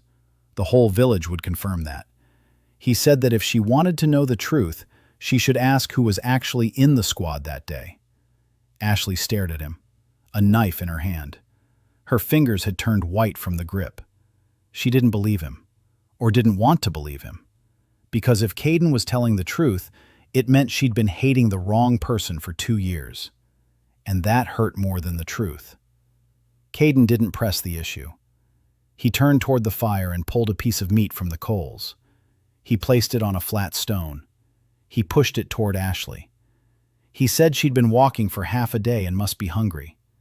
He said the truth wasn't going anywhere, but the meat would get cold. Ashley stood there for another minute. Then she sat down. She put the knife away. She took the meat. She ate greedily, quickly, like someone who hadn't eaten her fill in a long time.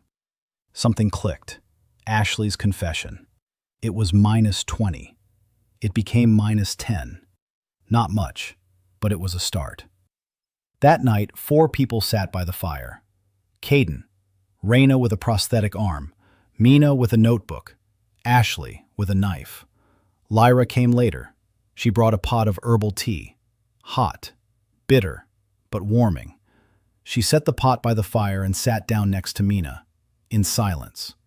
5 people around one campfire. Caden looked at them and thought that back in Montana, he'd never had anything like this, not even close.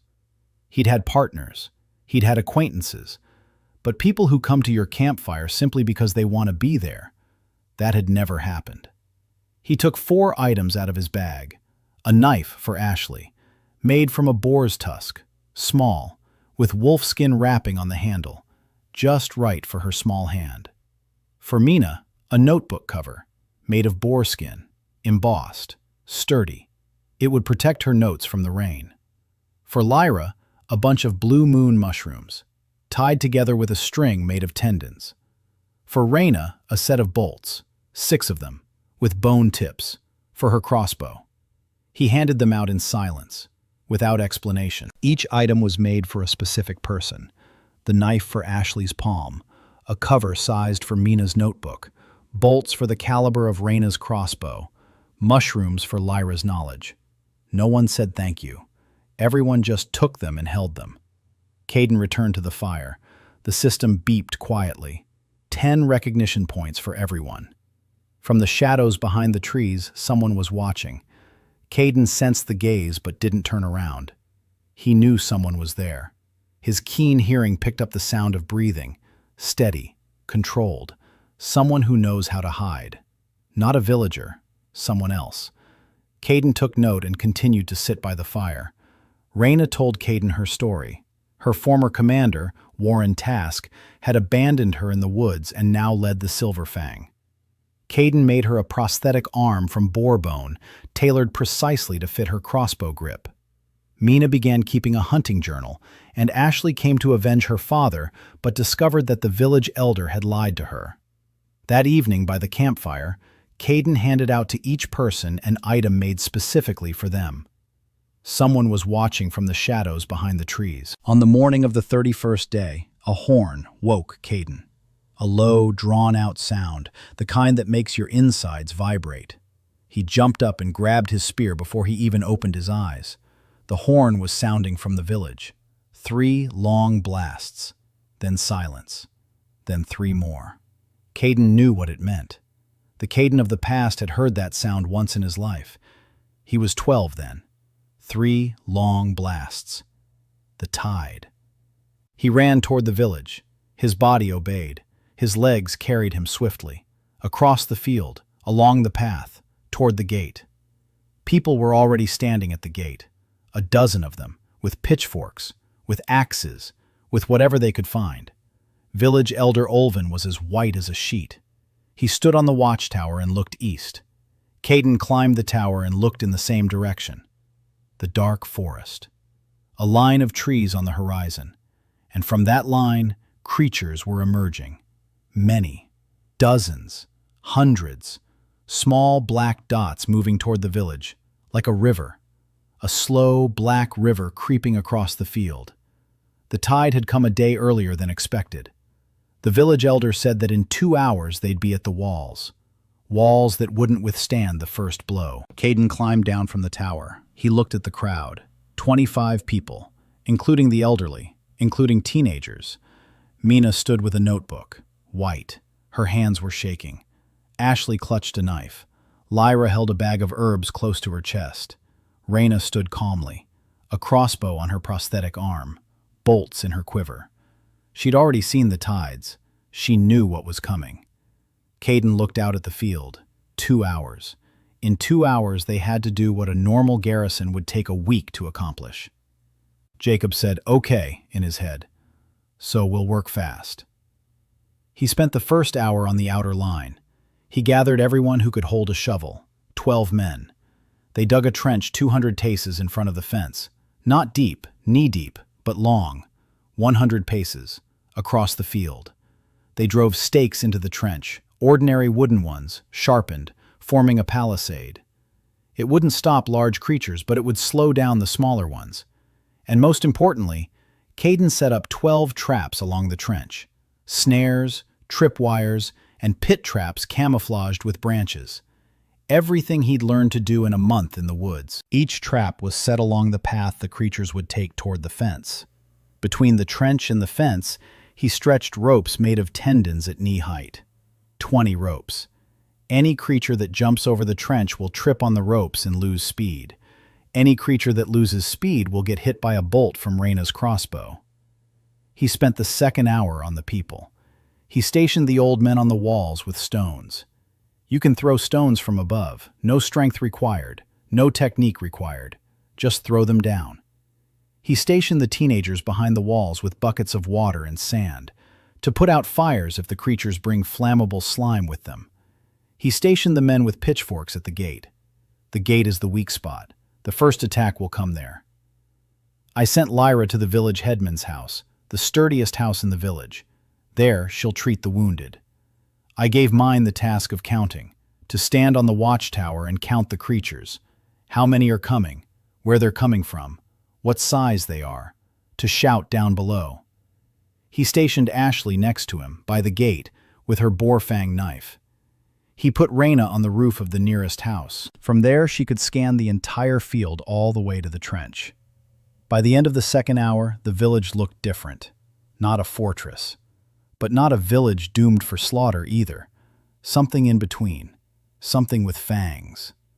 Caden stood by the gate and looked out over the field. The first creatures reached the trench. Wolves. Small ones. Second or third level. Scouts. They ran across the field quickly, effortlessly. The first wolf flew into a snare, a wheeze. The second fell into a pit, a screech. The third leaped over the trench and tripped on the rope, a somersault. Reyna's bolt pierced its side. The fourth and fifth bypassed the traps but slowed down. A tripwire lashed the fifth across the snout. It whimpered and rolled back. The fourth reached the fence. Caden leaned over the fence and struck with his spear from top to bottom, right in the nape of the neck. The wolf fell. 6 beasts in the first 3 minutes. But this was just the advance guard. The main wave was coming behind them. 10 minutes later, the field was filled with them. Wolves, boars, slugs the size of a horse, something with wings flying low over the ground, something long like a snake but with paws. Caden wasn't counting. Mina counted for him. She was shouting from the watchtower. 40, 60, 80, 100. The traps were working. The snares were catching them. The pits were swallowing them. The tripwires were snapping. But there were too many of the creatures. They poured through the traps like water through a sieve. Some got caught. The rest went around. The first wave crashed into the fence. The logs creaked. Caden thrust his spear through the gaps. Reyna fired from the roof, bolt after bolt, every one a hit.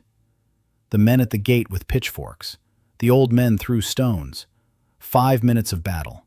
10, 15. The fence cracked in 2 places. Slugs crawled through the gaps. Caden shouted to pour boiling water on them. Teenagers hauled buckets. The boiling water scalded the slugs. They crawled away. But the wolves were right behind them. 20 minutes of fighting. Caden lost count of the blows. The spear was wet with blood. His own blood, too.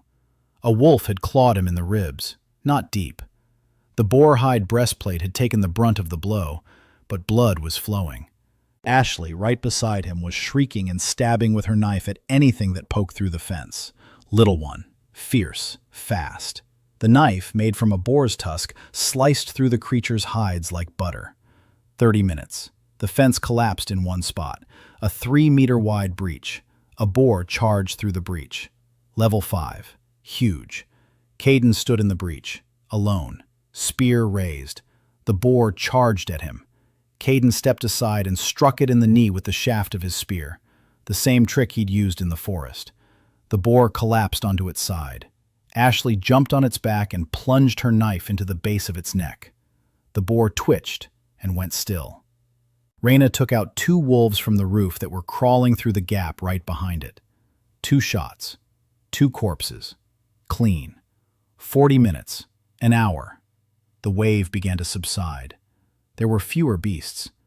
Mina shouted from the watchtower that the main pack had headed south, toward the fields, not the village.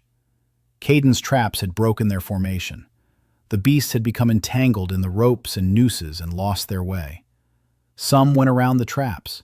Some returned to the forest. Some remained in the pits.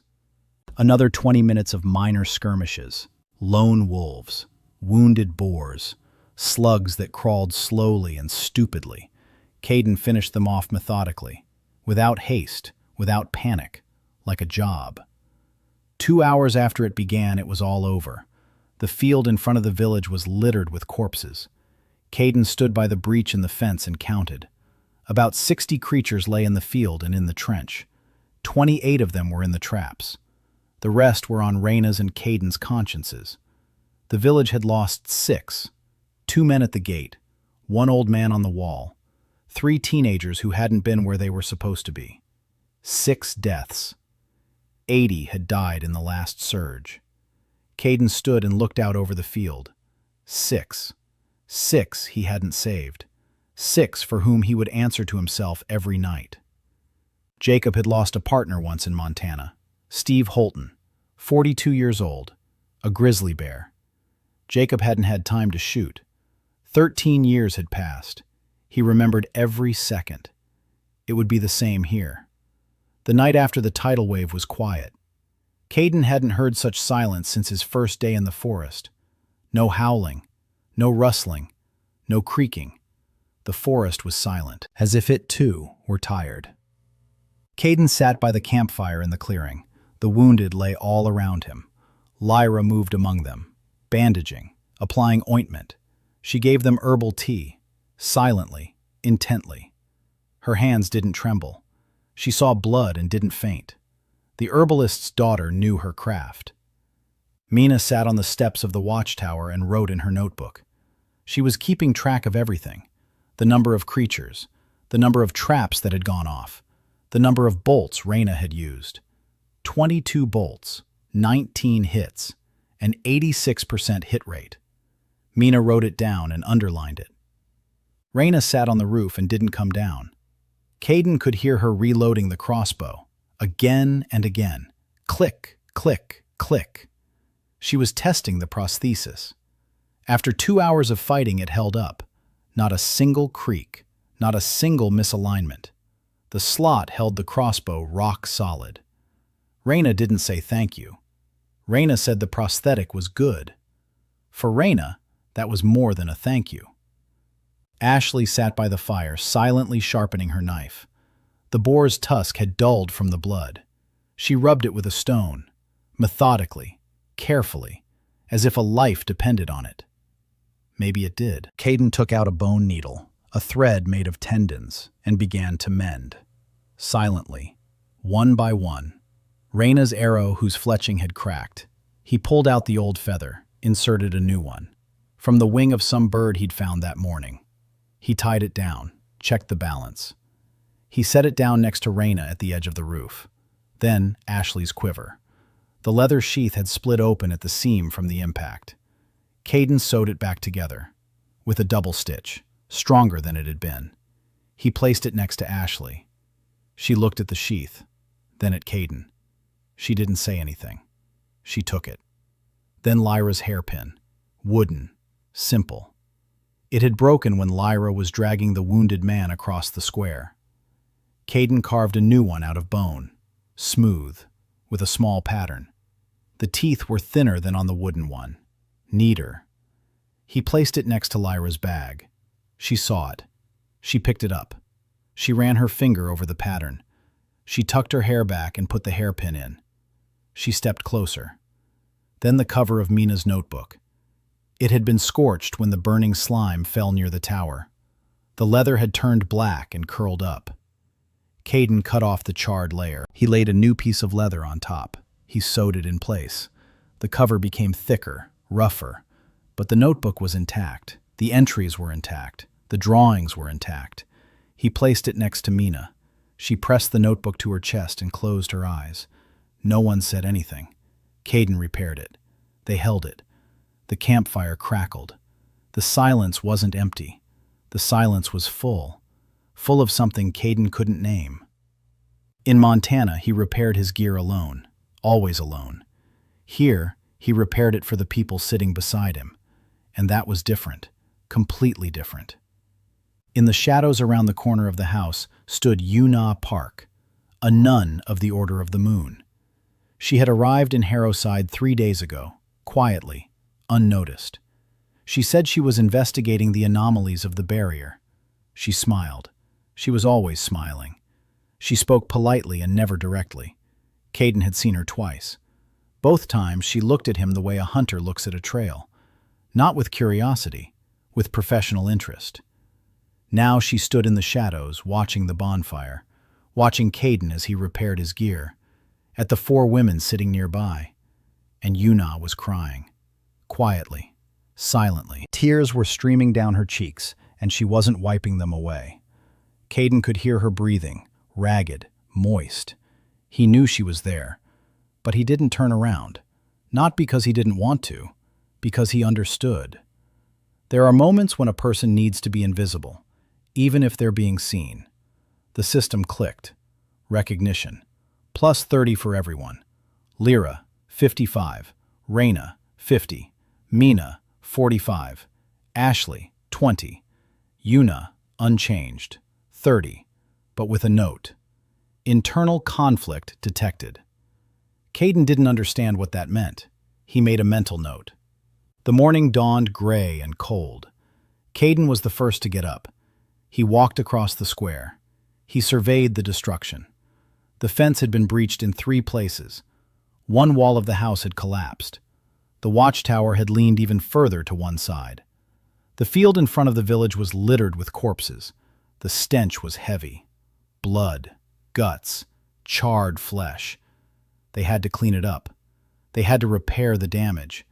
They had to prepare for the next wave. A surge isn't a single attack. It's a series, wave after wave. Days, sometimes weeks.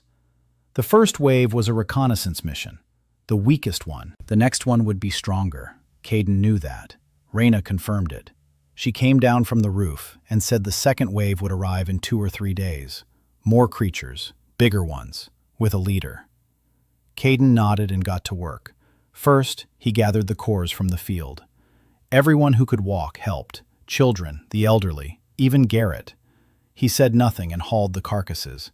He didn't look at Caden. He didn't talk back. He just worked. Caden collected 42 cores that morning, small ones, from 1st to 3rd rank. But 42. That was more than Harrowside had seen in the last 5 years. Mina recorded every core, rank, weight, color, size. She compiled a table. Caden looked at the table and thought, this girl would be good to do business with. By noon, a mounted party appeared on the horizon. 5 riders. Caden saw them from the watchtower. They were coming from the west, on the road from Dunmore. Leading the way was a man in a leather jacket with a silver clasp shaped like a fang. The Silver Fang. The Guild. Raina saw them and turned pale. Then she blushed. Then she gripped her crossbow so tightly that her knuckles turned white. She said one word. Vorin. Caden looked at her, then at the horseman, then back at Raina. He understood. The man with the silver clasp was that very commander, the one who had abandoned her in the forest, the one who had written in his report that she had died, the one who now led the guild. The horseman rode up to the gate. Vorin Task dismounted. Tall, thin, a sharp face, gray eyes, cold. He looked at the destroyed fence, at the carcasses in the field, at the villagers with their pitchforks. He smirked. He walked over to the village elder. He said that the guild had learned about the tide. He said he'd come to help, for a fee. The cannonballs from the field belong to the guild by right of first response. So says the treaty. The village head looked at Caden. Caden stepped forward. He stood between the village head and Vorin. He said he was the one who had gathered the cores. He said he was the one who had set up the defenses. He said the guild had arrived after the battle, not before. He said the right of first response only applies if there was a response, and there hadn't been one. Vorin looked at him, appraisingly. He asked who he was. Caden replied that he was a Harrowside hunter. Ren asked which guild. Caden replied that he belonged to none. He was an independent hunter. Vorin smiled, subtly, like a man who's been presented with a problem wrapped up as a gift. He said there were no such things as independent hunters. He said it was either a guild or poaching. He said that poaching carries a penalty of confiscation of cores and 3 months in the pit. Caden stood and listened. Behind him stood the village, 20 people with pitchforks. On the roof, Reyna with a crossbow aimed at the ground. For now, at the ground. Next to Ka, Ashley stood with a knife. Mina stood with a notebook. Lyra stood with bandages. Caden looked Vorin in the eye and said 3 words. Tell him he pays his taxes personally, not through the village head, not through the guild, personally, to the Baron, directly. Vorin stopped smiling. He understood what that meant. If a hunter pays the Baron directly, then the guild loses its middleman, loses its cut, loses control over the village. Warren turned and walked over to his horse. He mounted it. He looked down at Caden from above. He said he'd remember his face. He said that free hunters don't live long. Then he looked past Caden's back, up at the roof, at Reyna. He froze for a second. He recognized her. His eyes narrowed. Then he turned his horse around and rode off, with 5 horsemen following him. Caden stood at the gate and watched them ride away. Reyna came down from the roof. She walked over. She stood beside him. She said nothing. Caden saw her face. It was stony. No fear, no anger. Emptiness. The kind of emptiness a person feels when they've waited 2 years for a meeting, and now it's finally happened. And now they have to decide what to do next. Caden said they'd deal with the guild. Not now, later, when they were ready. Reyna nodded, once. Then she went back up to the roof, back to her crossbow. The system quietly noted, Silverfang's reputation down by 50. A faction war has begun. Caden sighed. In Montana, the biggest problem was the bear. Here, bears were the least of their problems. That night, after the tide, Caden silently repaired each team member's gear. Yuna watched from the shadows and cried. Everyone's affection stat rose by 30. In the morning, Caden collected 42 cores from the field. Warren Task, the leader of Silverfang, appeared with an ultimatum. Caden publicly rejected him and announced that he would pay taxes directly to the Baron. Warren recognized Reyna. A factional war with the guild has begun. The second wave of the tide came 3 days later, just as Reyna had said. But Caden had spent those 3 days transforming the village. He rebuilt the fence, not just repaired it, but rebuilt it. Instead of a single line of logs, he made 2, an outer and an inner line. Between them, he filled the space with earth and stones. The result was a wall a meter thick. A spear couldn't pierce it. A fang couldn't pierce it. Only a battering ram. Where the breach had been, he installed a gate made of oak planks fastened with bone pins. In front of the wall, he widened the trench. He doubled the number of traps. Now there were 28 of them. Snares, pits, tripwires, stakes, and ropes. An obstacle course 50 paces wide. Reyna helped. She knew how to set traps for large beasts. Her experience in the guild was different from Caden's. He hunted lone creatures. She stopped groups. Together, they sealed off every approach to the village. Ashley hauled stakes and stones, silently, without complaint, her hands covered in blood from splinters. Mina drew up a map of the traps. Each one was numbered, each one marked for which beast it was intended. Lyra set up first aid stations, 3 of them, at the gate, in the square, in the village headman's house. Bandages, ointments, decoctions, bone splints. The second wave was twice as large as the first. Mina counted 200 creatures. Among them were creatures Caden had never seen before. Stone lizards, level 6. Their skin was covered with scales as hard as granite. An ordinary spear bounced off. Caden grabbed a bone spear, the kind that could pierce stone. He stood by the gate. The first lizard slammed into the wall. The wall held. The double-layered wall held. The lizard struck again. A crack ran along the outer row of logs, but the inner row remained intact. Caden leaned over the wall and struck with the bone spear from above, at the junction between the head and neck. The scales are thinner there. Jacob knew anatomy. Every beast has a weak spot. For a turtle, it's the neck. For a crocodile, it's the eyes.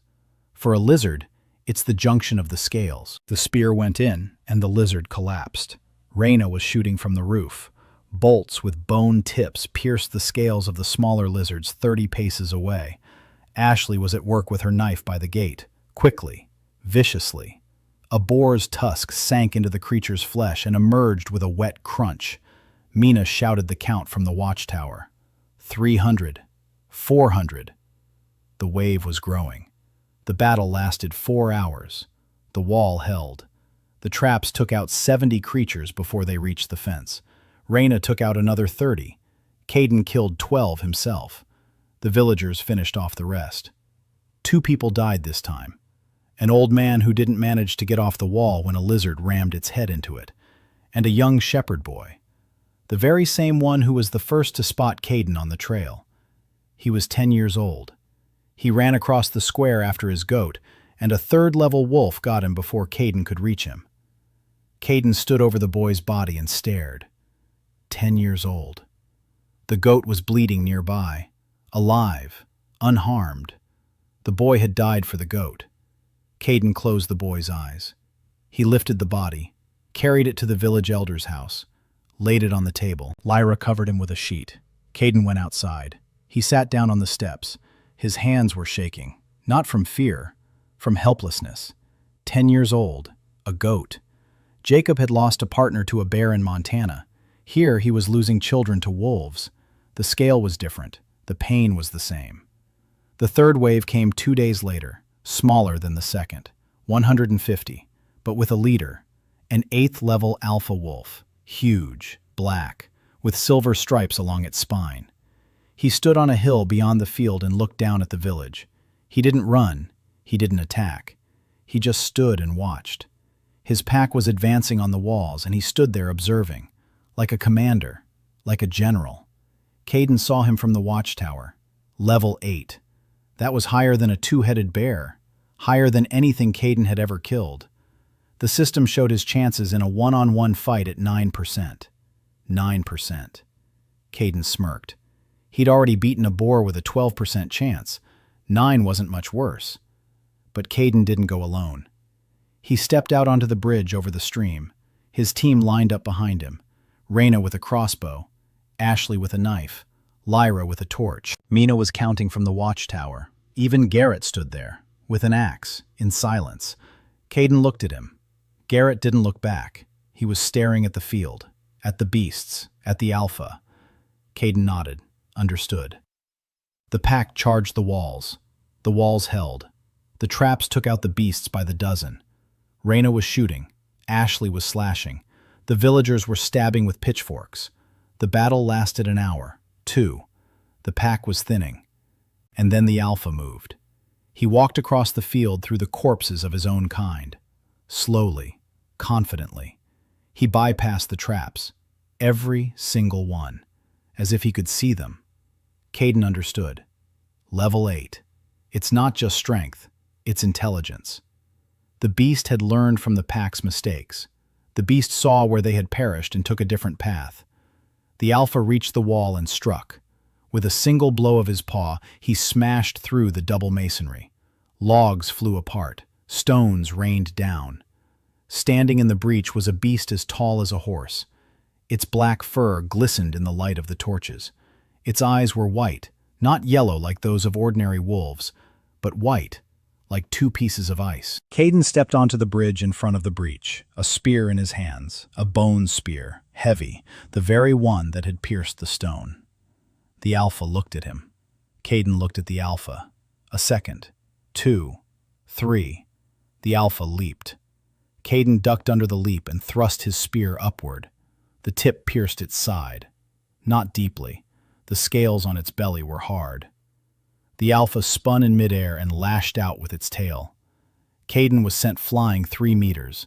His back slammed into the wall. The air was knocked out of his lungs. Reyna fired. The bolt pierced the alpha's shoulder. The beast flinched. Ashley lunged from the side. Her knife slashed across its hind leg. The alpha kicked her, and Ashley rolled across the ground. Garrett roared and charged with his axe. He struck it in the side. The axe head sank 3 centimeters and got stuck. The alpha shook its head, and Garrett flew back like a rag doll. Caden stood up. His ribs were burning. Maybe they were broken, or maybe not. It didn't matter. He picked up the spear. He looked at the alpha. The beast was bleeding from 3 wounds, its side, shoulder, and paw. But it was still standing. And it was staring at Caden with white eyes. Caden raised the spear, not to strike, but to throw.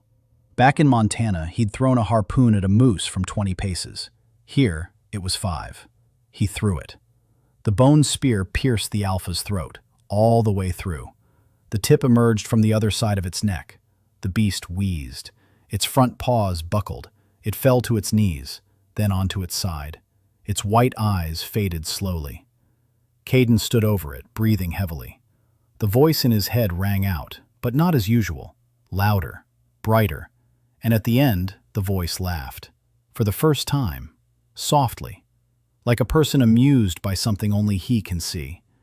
And Caden wasn't the only one who heard that laugh. Reyna on the roof flinched. Ashley on the ground looked up. Lyra at the gate turned around. Everyone heard it. The voice in Caden's head was laughing out loud, so the whole square could hear it. Then, silence. The system announced, Hunter's Codex, full unlock, all restrictions lifted, class confirmed, Hunter. The second and third waves of the tide struck the village. Caden's walls held. 2 people died, including a 10-year-old shepherd boy. An 8th-level alpha wolf broke through the wall. Caden killed it by throwing a bone spear into its throat. The hunter's voice laughed out loud for the first time, and the entire team heard it. The system fully unlocked the Hunter's Codex. A week has passed since the tide. The waves have stopped. The forest has fallen silent. Mina tallied the results. Over the course of 3 waves, the village killed 312 creatures. They collected 163 cores. The loss: 8 people. During the last tide 20 years ago, 80 out of 120 residents had perished. This time, 8 out of 60. The numbers spoke for themselves. The village looked at Caden differently now, not as a coward, not as an oddball, as the man on whom their survival tomorrow depended. The system confirmed. Harrowside's acknowledgement. Overall level 50. It had been 25. Caden didn't celebrate. He worked. First, he sent 12 cores to Baron Dramer. Not through the village headman, not through the guild, through Mina. She wrote a letter, an official one, with a seal that Caden had carved from the core of a 2-headed bear. The seal of Harrowside the Hunter.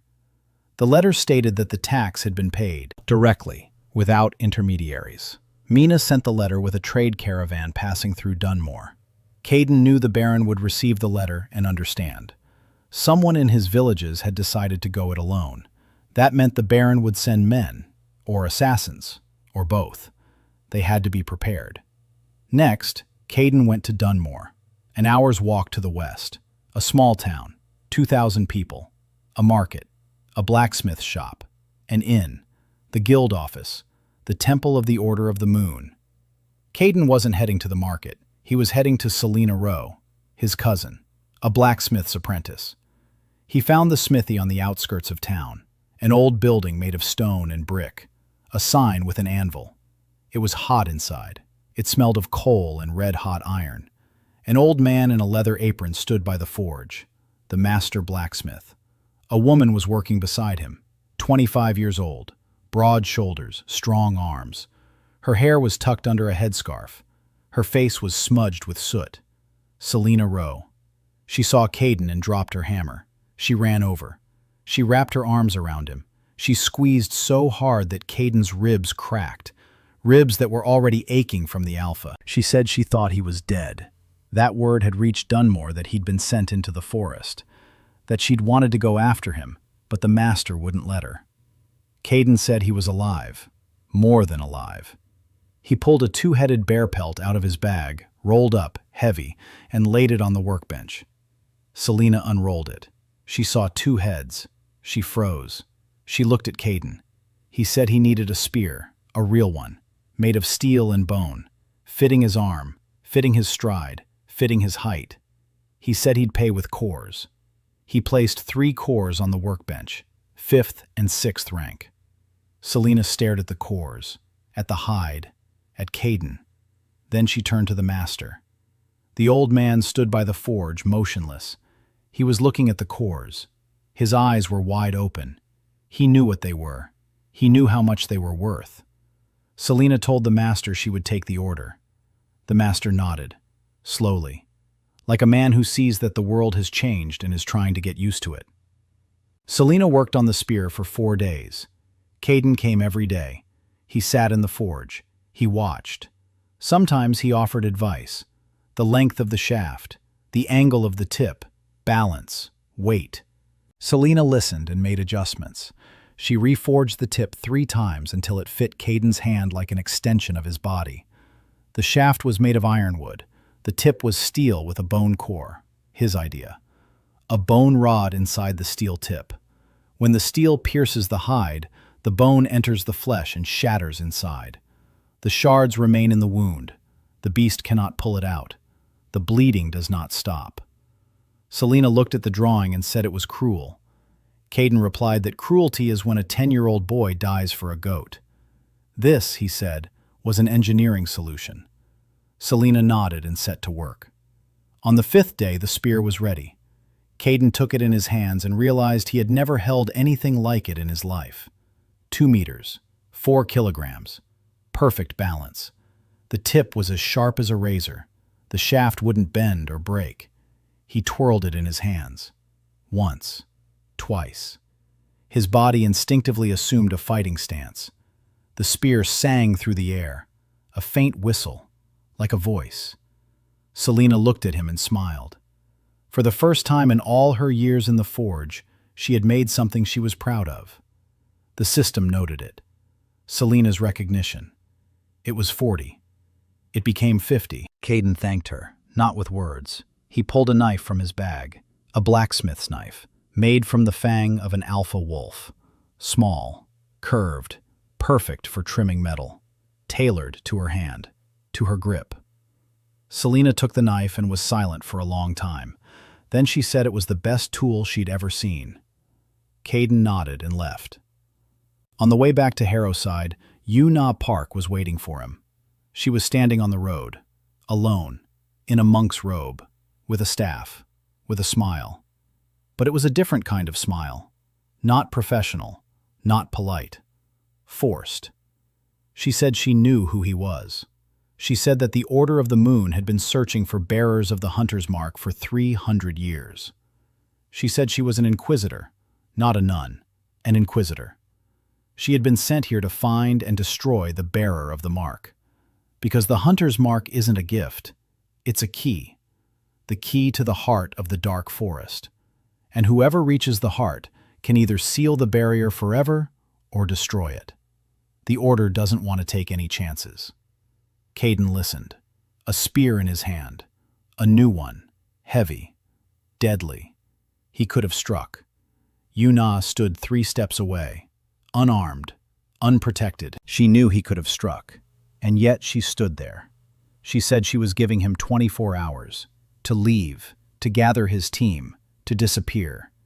In a day she would send a report, and the Order would dispatch a squad. Caden asked why she was warning him. Yu-Na didn't answer. For the first time, she wasn't smiling at him. Her face was blank, tired, like someone carrying out an order they didn't believe in. She turned and walked toward Dunmore. Caden stood on the road and watched her go. The system logged it. Yu-Na's confession. 30. No change, but internal conflict. Critical level. Caden returned to Harrowside and gathered his team. Reyna, Ashley, Mina, Lyra. He told them everything. About the mark, about the hunter, about the order, about the 24 hours. Reyna said that running away wasn't an option. Ashley said she wasn't afraid of anyone. Mina calculated that they had enough cores to hire mercenaries. Lyra silently took Caden's hand and said 2 words. Don't leave. After the tide, Caden sent the tax payment directly to the Baron, bypassing the guild. He went to Selena in Dunmore and ordered a battle spear made of steel and bone. Selena forged the perfect weapon to fit his hand. On the way back, Yuna Pak revealed herself as an inquisitor of the Order of the Moon and gave him 24 hours to flee. Lyra said, "Don't go." Caden didn't run. He never ran. Not in Montana, not here. Instead, he sat down by the campfire and began to think. He had 24 hours. You can do a lot in 24 hours if you know what to do. First, he needed to deal with the Baron before the Order reached Harrowside. Baron Dramer, the man who, 7 months ago, had deliberately weakened the barrier around the dark forest to provoke the tide, to destroy 3 villages, to blame it on monsters, to seize the land. Caden knew this from Reyna. Reyna had learned this from her former guild comrades who were whispering in the taverns of Dunmore. Mina confirmed it with figures. She calculated that over the past year, the Baron had sold 3 times as many cores as had been officially mined. That meant he had an illegal source. That meant he was trading with someone who had access to high-rank cores. That meant the guild, Vorin Task. Second, Mina revealed her secret. Not of her own free will, out of necessity. When Caden told her about the Order and the Baron, Mina turned pale and said she had something to say. She wasn't a merchant's daughter. She was Baron Dramer's illegitimate daughter. Her mother had been a servant at the castle. The Baron had acknowledged paternity only on paper, for the sake of the inheritance. Then, when Mina became a problem, he sold her off in an engagement to a miller. The miller was supposed to quietly get rid of her. Mina ran away. She made her way to Harrowside. She lived quietly. She counted other people's cores. She drew other people's monsters. She waited for them to find her. Caden listened and said nothing. Then he said that now he understood why the Baron had weakened the barrier right here. 3 villages, Harrowside among them. The village where his illegitimate daughter had been hiding. With a single tide, he had eliminated both the troublesome peasants and the troublesome heiress in a single tide. Mina looked at him. Her eyes were dry, not a single tear. She had long since cried out everything she could. The system noted it. Mina's confession. It was 45. It became 60. The hidden card was revealed. Third, Ashley found the truth. For 3 days she questioned the villagers. Who had been on the raid on the day her father died? Names, dates, who came back, who didn't. Old Mrs. Thorne remembered. There were 5 in the party. Caden wasn't among them. He never went on raids. Everyone in Harrowside knew that. But Garrett was in the party. The blacksmith's son. He was leading the way. He saw a wild boar and ran. The rest ran after him. Ashley's father was left alone. Garrett. Not Caden. Garrett. Ashley came to Caden with that knowledge written all over her face. Pale. Her hands clenched into fists. A knife at her belt. Caden said that revenge wasn't the answer. That Garrett was a coward, and cowardice was his punishment. Ashley replied that she didn't care about his philosophy, but she put the knife away. She sat down by the fire. She was silent for an hour. Then she said she would go with him wherever he went. Not for revenge, for the truth. The system noted it. Ashley's confession. It was 20. It became 50. The hidden card was revealed. Caden pieced it all together. Mina, the Baron's daughter. Reyna, a witness to Warren Tasca's betrayal. Ashley, a witness to Garrett's cowardice. Lyra, with the notes of her mother, a former alchemist of the guild. Those notes contained the secret to stabilizing cores, a technology the guild had guarded as its trump card. If this secret became public, Silverfang's monopoly would collapse. Any village would be able to process the cores on its own, without the guild, without middlemen, without paying tribute. Lyra brought her mother's notes, a leather-bound notebook with yellowed pages filled with symbols and formulas that Lyra couldn't read. But Mina could. She was the Baron's daughter. She had been educated at the castle until she was 12. She knew alchemical notation. Mina read the notes for 2 hours. Then she looked up and said it was a bombshell. She said that with these notes, they could destroy the guild. Caden smiled. Not the guild, the Baron. The plan was simple. Send Mina to the Count, the provincial governor, with 2 documents. The first, the alchemist's notes, proving that the guild had illegally monopolized nuclear stabilization technology. The second, Mina's testimony, as the Baron's illegitimate daughter, that Dramer had deliberately weakened the barrier. The Count had long wanted to get rid of the Baron, not out of good intentions but out of greed. Dramer's lands were the best in the province. All he needed was a pretext. Mina was that pretext. Reyna said it was a gamble. Caden replied that in Montana, they called that a plan. The next morning, Mina left for the provincial capital with a trade caravan, under Reyna's protection. Reyna took a crossbow and 10 bolts. She wore a prosthetic arm. Her face was stony. She told Caden that if anything went wrong, she'd come back. Caden said that if anything went wrong, he'd come himself. Reyna smirked and left.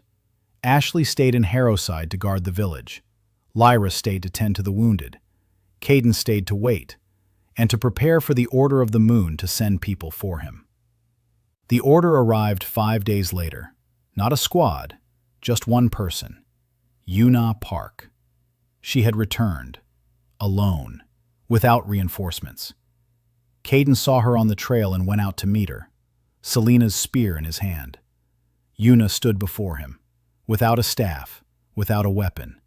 She held scrolls in her hands, order documents, an Inquisitor's ID, an order to eliminate the mark-bearer. She looked at Caden, then she took out a flint. She struck a spark. She held it to the papers. The flames caught. The papers burned. Yuna held them until the fire reached her fingers. Then she threw them to the ground. Ashes. She said she couldn't do it. She said she'd seen him fixing things. She said that a man who sits up the night after a battle mending a hair clip for a girl couldn't be a threat. She said the order was wrong. And if the order was wrong, then she was wrong. And if she was wrong, then there was no longer any reason for her to be an Inquisitor. The system clicked. Yuna's confession. It had been 30. Now it was 100. Baron Dramer fell 2 weeks later. The Count sent a detachment, 40 horsemen. Mina stood beside the Count as he read the charges. Dramer grew paler with every word. Weakening the barrier, collusion with the guild, illegal trade in cores, and attempted murder of his own daughter. The Count was not a kind man, but he was greedy, and greed prevailed over justice. The Baron's lands passed to the Count. The castle was sealed. Dramer was led away in chains. Mina looked into his eyes as he was led past her. He did not look back. Even now she was nothing to him. Mina did not cry. She jotted down the date and time in her notebook, and she closed the page. Voron Task fled. When news of the Baron's downfall reached Dunmore, he gathered 5 loyal men and disappeared into the night. Reyna found out about it in the morning. She stood at the gate of Selena's smithy and looked out at the road. Her face was blank. Not angry, not sad, just blank. Caden approached. He asked what she was going to do. Reyna replied that she wouldn't do anything. She said that he had fled, and that was his punishment. A man who spends his whole life running is already dead. It's just that his legs don't know it yet. Caden nodded. It was wiser than he had expected from a woman who had spent 2 years sharpening bolts while dreaming of revenge. The system recorded it. Reyna's confession. The Count reached 90. Silverfang fell apart within a week. Without Voron and without the Baron's money, the guild lost its backbone. The hunters scattered. Some left for other regions. Others came to Caden. He didn't turn anyone away. He took them all. He set conditions, a fair share, honest reporting, and never leaving anyone behind in the forest. The first condition was an oath, a simple one. You are a hunter. You are responsible for those around you. If you abandon a comrade, you're a dead man, not because of punishment. By your own hand. Caden named the group the Hunter's Circle. Reyna became his right-hand woman. Ashley became the junior hunter. Lyra became the alchemist. Mina became the logistics officer. Yuna became the advisor. Selena became the blacksmith. The Count sent a messenger a month later. An invitation. Caden Rowe was invited to the provincial capital for an audience. Caden went. Alone. With Selena's spear. The Count received him in a hall with tall windows and a stone floor. An elderly man in velvet, with intelligent eyes. The Count said he was impressed. He said that Harrowside was the only village that had survived during the tide without a garrison. He said that the Hunter's Circle Guild had accomplished more in a month than Silverfang had in 5 years. He said he wanted to offer Caden a title. Not a baron, not a count. Something else. The King's Hunter. An old title. A forgotten one. From the days when hunters stood above knights. The King's Hunter answers only to the king, not to a count. Not to a baron, not to the guild, only the throne. In exchange, protecting all the border villages from the dark forest, hunting the beasts, monitoring the barrier, and one mission, to reach the heart of the dark forest and find out what's breaking the barrier. Caden listened. Then he asked one thing. His men would go with him, all of them. The Count nodded, accepted. The system chimed, class updated, the King's Hunter. He returned to Harrowside 3 days later. He told the team. Reyna said it was finally a normal job. Ashley said she didn't care what the title was. Lyra said she'd go wherever he told her to. Mina began drawing up a budget for the expedition. Yuna said she knew the way to the heart of the forest. She had been an inquisitor. She had studied the barrier for 10 years. She knew where it was thinnest, where the passages were, where the dead ends were. The map was in her head. Selena arrived from Dunmore with a cart full of tools and said she was opening a blacksmith shop in Harrowside. Rose Blacksmith Shop. Caden looked at them. 6 women, each with an item he had made for her. Lyra's cloak, Reyna's prosthetic, Mina's cover, Ashley's knife, Selena's blacksmith's knife. Yuna didn't have anything from Caden. She had something else. The ashes of the Order's papers, which she carried in a pouch around her neck, as a reminder of the choice. Garrett came that evening, alone, without his axe. He stood before Caden, silently. Then he said that during the raid 2 years ago, he'd panicked. He said he'd seen a wild boar and run. He said Ashley's father had died because of him. He said he'd been lying to himself and others all this time. He said he was ready to take responsibility. Ashley stood nearby, a knife at her belt. Her hands clenched, her face pale. Garrett looked at her. He said that if she wanted to strike him, she should go ahead. He deserved it. Ashley stood there for a long time. A minute. 2. Then she took her hands off the knife. She said she wouldn't kill him.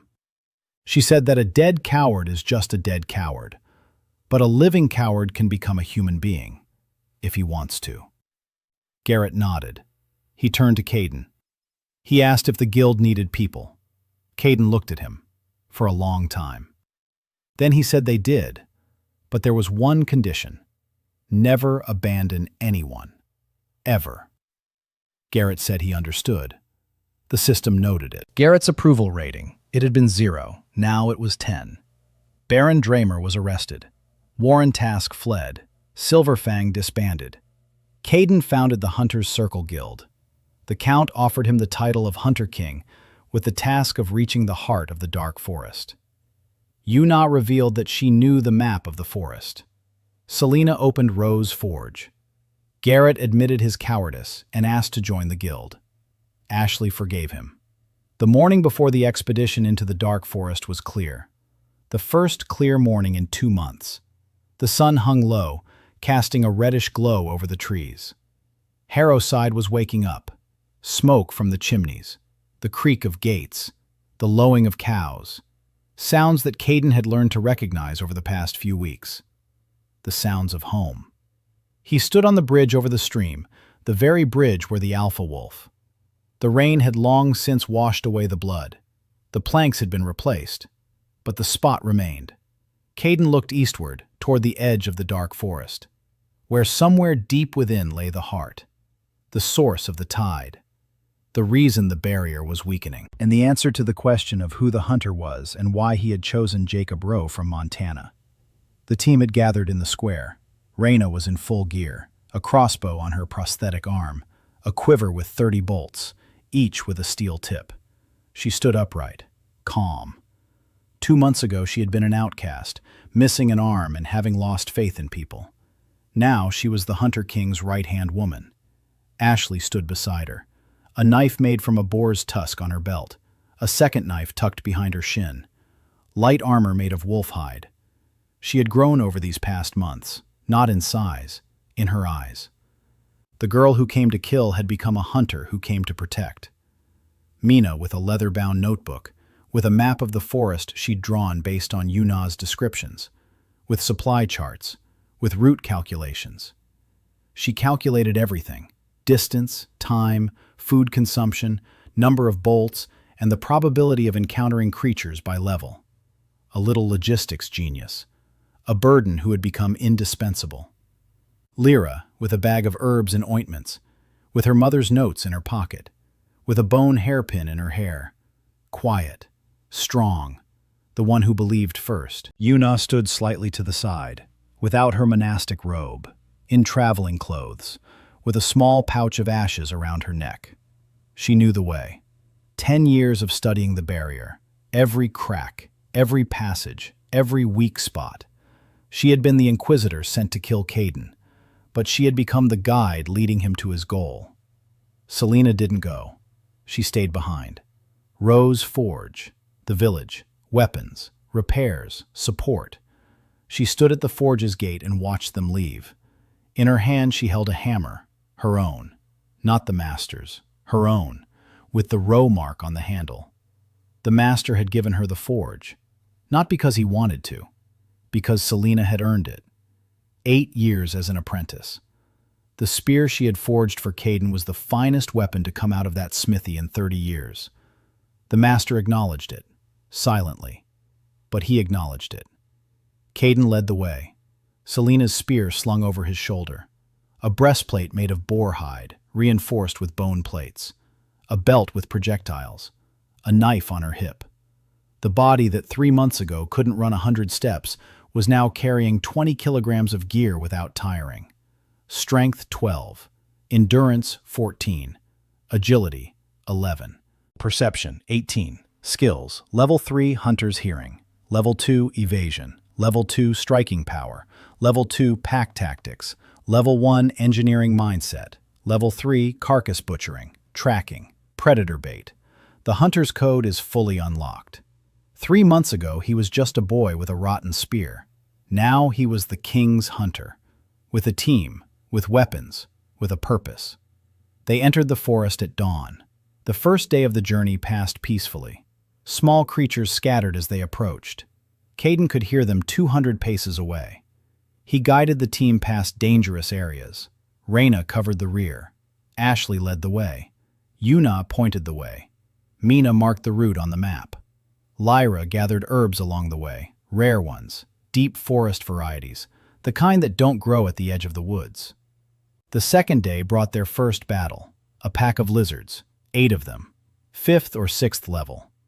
Caden set up an ambush in 20 minutes, snares, tripwires, guide stakes. The pack entered the corridor and lost 4 in a minute. They finished off the rest together. Raina, 3 bolts, 3 hits. Ashley, 2 knife strikes to the neck. Caden, 2 spear thrusts, clean, fast, like clockwork. Day 3, day 4, day 5. The forest grew darker, the trees grew taller, the air was heavier, there were more creatures, the levels were higher. But the team worked like a well-oiled machine. Everyone knew their place, everyone did their job. On the 7th day they reached the barrier. Yuna stopped and said that beyond this point lay the heart of the forest.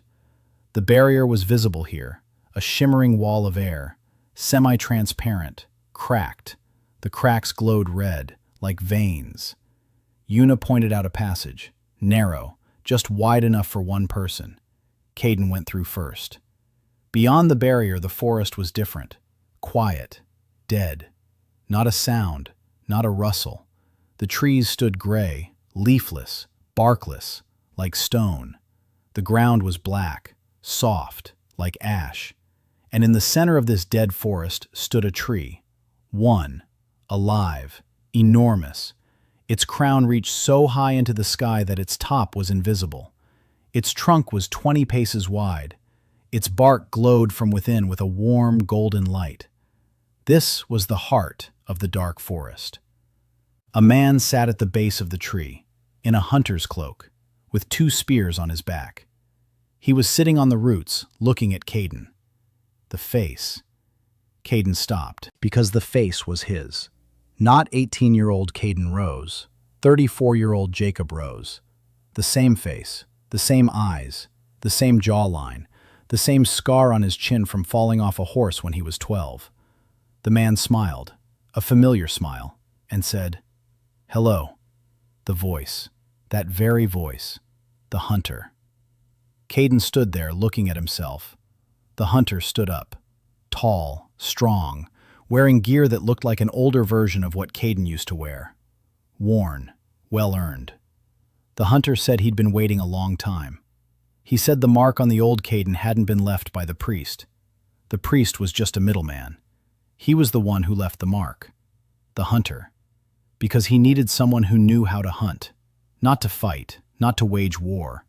To hunt, patiently, methodically, with respect for the prey. Caden asked who he was. The hunter replied, "He is the first hunter, the one who, 300 years ago, found this tree and realized it was alive, that it was the source of all creatures, that it breathes, and with every breath it gives birth to monsters, and with every exhalation it weakens the barrier."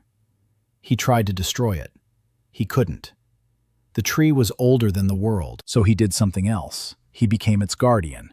He bound himself to the tree. He became its hunter. He controlled the creatures. He guided the tides. He didn't let the tree breathe too deeply.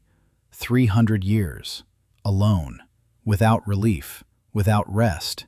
For 300 years he held the barrier, and he grew tired. The hunter said he needed a replacement, not a slave, not a sacrifice, a hunter. Someone who understands that controlling the forest isn't a war, it's a hunt. Endless, patient, every day, every hour. Watch over the tree, guide the creatures, repair the barrier, not destroy, control. Just as a trapper controls his section of the forest, without killing all living things, maintaining balance. Caden listened.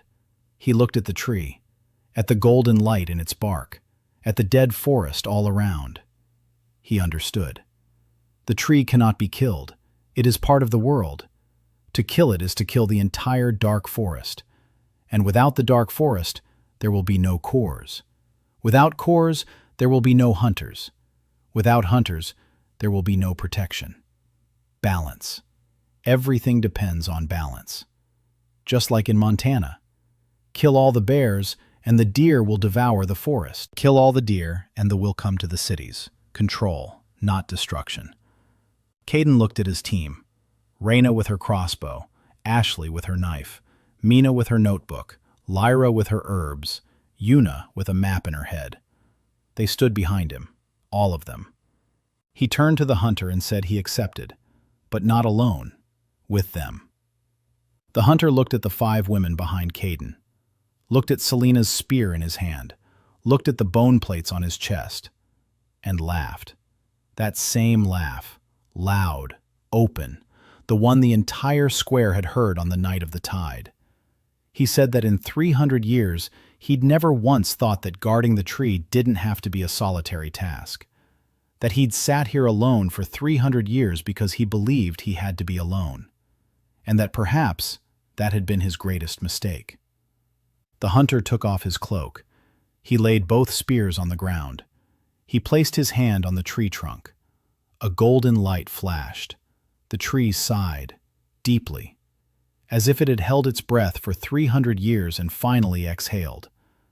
The hunter looked at Caden one last time. He said that now it was Caden's turn.